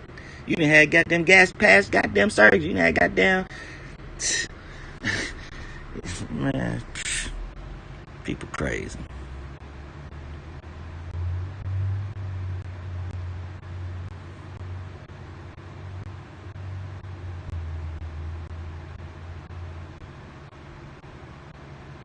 Yeah, Stephanie, you're right. You know what I'm saying? Every time Stephanie speak on here, it's almost like a YouTuber that we can believe in talking. And she just the sub on here, don't even go live. I'm telling you, man, y'all subs got it going on too.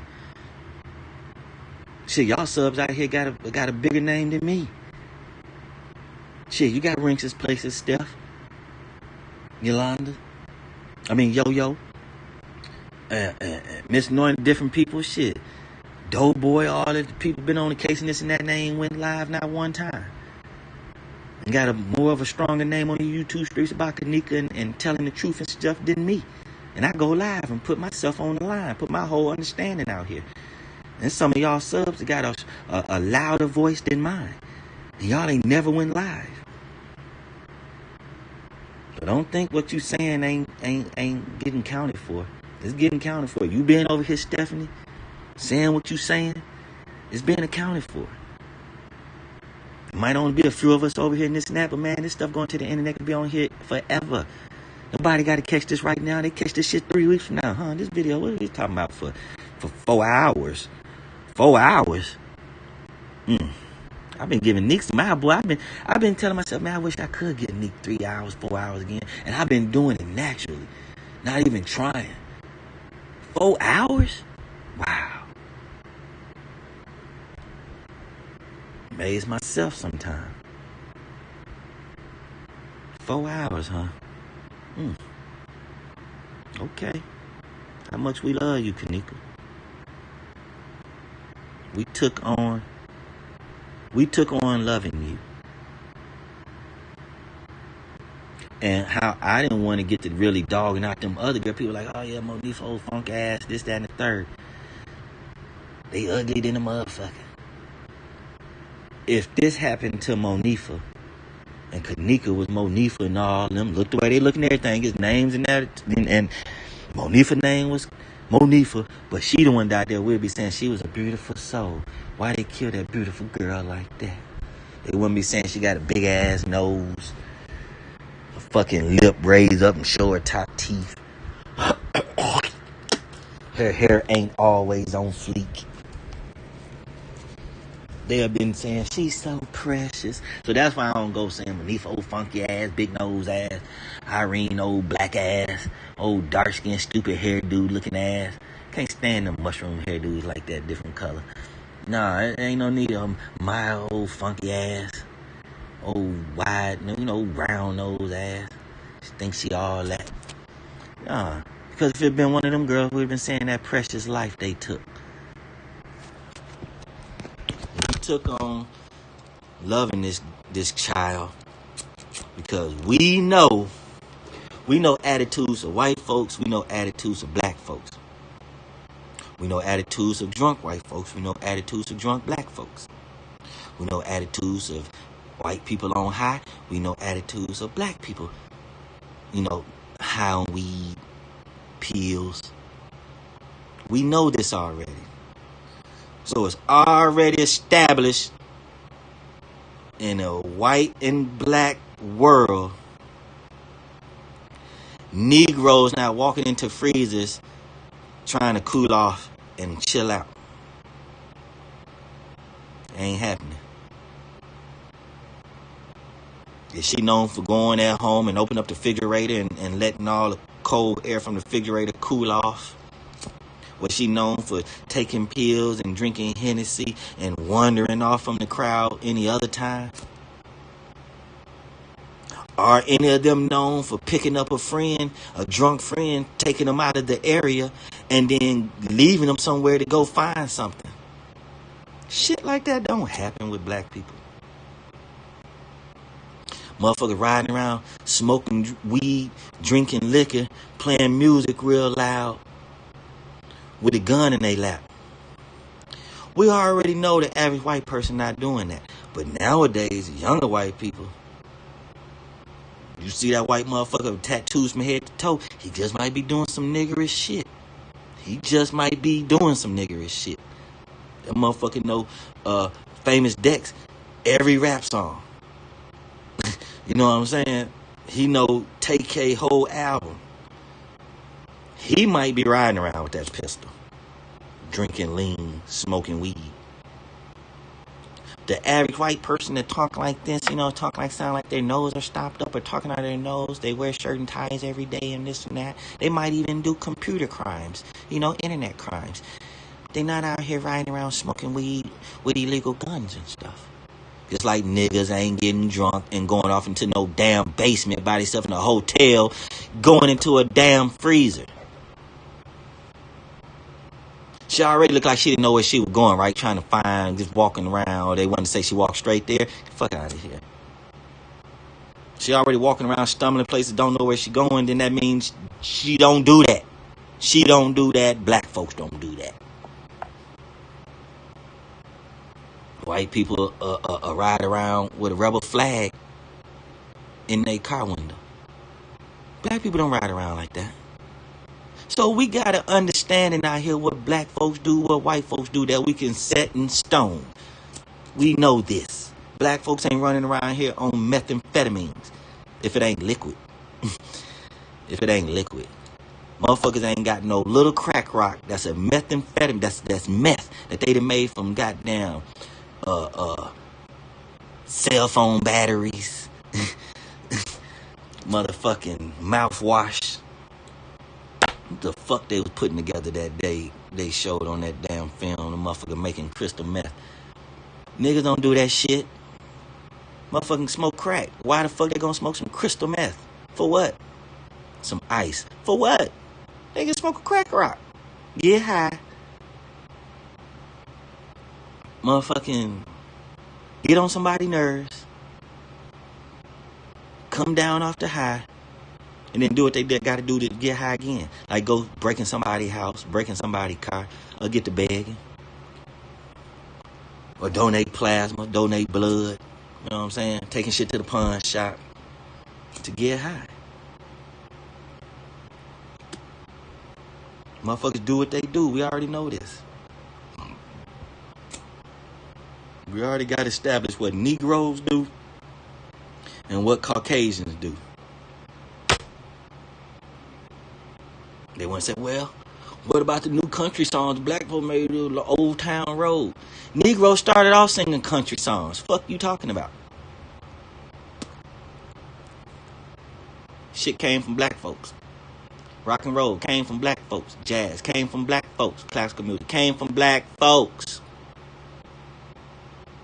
And back in the day, they just took it right in your face. Little Richard make, do the twist. And then the white folks come out, do the twist. Do the twist right in our face. And so then they say black folks did that first. No, they didn't. Motherfucker, they was proving it back in the days. Wipe out, watch, wipe out. Well, Beach Boys. Next thing you know, the Beach Boys got the wipe out song. Come on, man. They have a TV show. Next thing you know, the white folks got the TV show with the old brother sitting down there. It's stupid shit. Come on, man. And not trying to say white folks didn't come up with nothing on their own. I ain't saying that. I'm just saying the shit they don't try to, that white folks that just, they run it, like they run rock and roll. They run country music.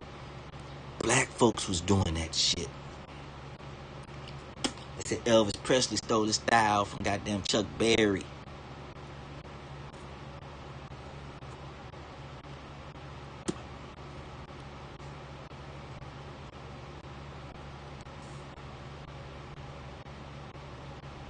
Black folks were putting shit in their hair to make it straight, and then white folks came over shit how they try to make them curls not be curly. But then they realized putting that shit in their hair make their hair curly, make their straight hair curly. So white people get perms to make their hair curly. Black folks get perms to make their hair straight. That shit crazy as hell.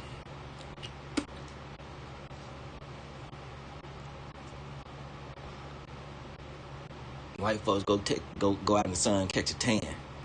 Black folks walk around with white towels on their heads, white towels and a hat, trying to block out all the sun.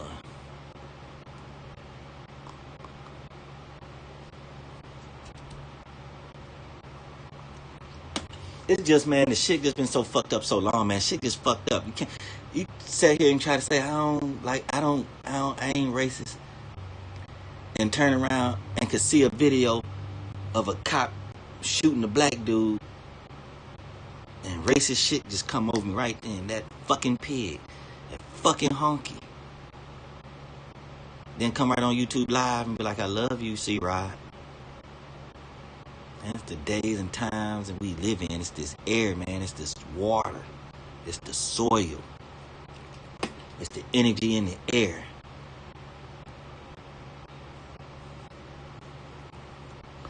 All this shit, man. All this shit make up our DNA. You ain't finna. So what they doing? They trying to tamper with DNA now. Trying to make you a baby with blue eyes. make your baby come out the way you want it. Get your ass out of here.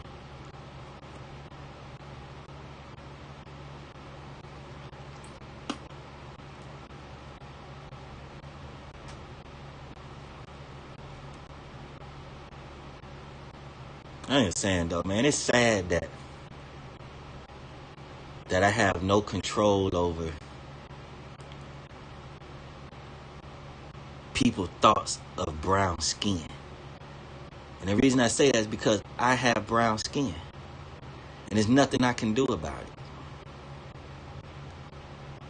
People gonna judge me because the color of my skin. Automatically judge me from the color of my skin.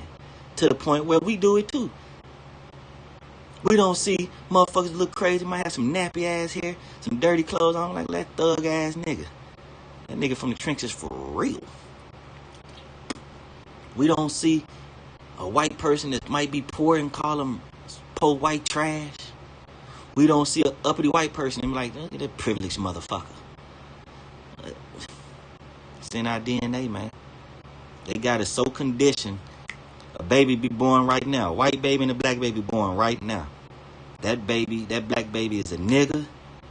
And that white baby is a racist honky. Pure hearted, pure blood, which blood ain't pure. It ain't clean. Because we been fucking up and then we make these babies. But that baby itself haven't put germs and poison in his body. And they already Negroes and racists. They niggas and racist honkies. Soon as they come out the womb. Why? Because the color of their skin and the way the world is already conditioned. That's going to be a nigga that grow up. That's going to be a racist cop that grow up.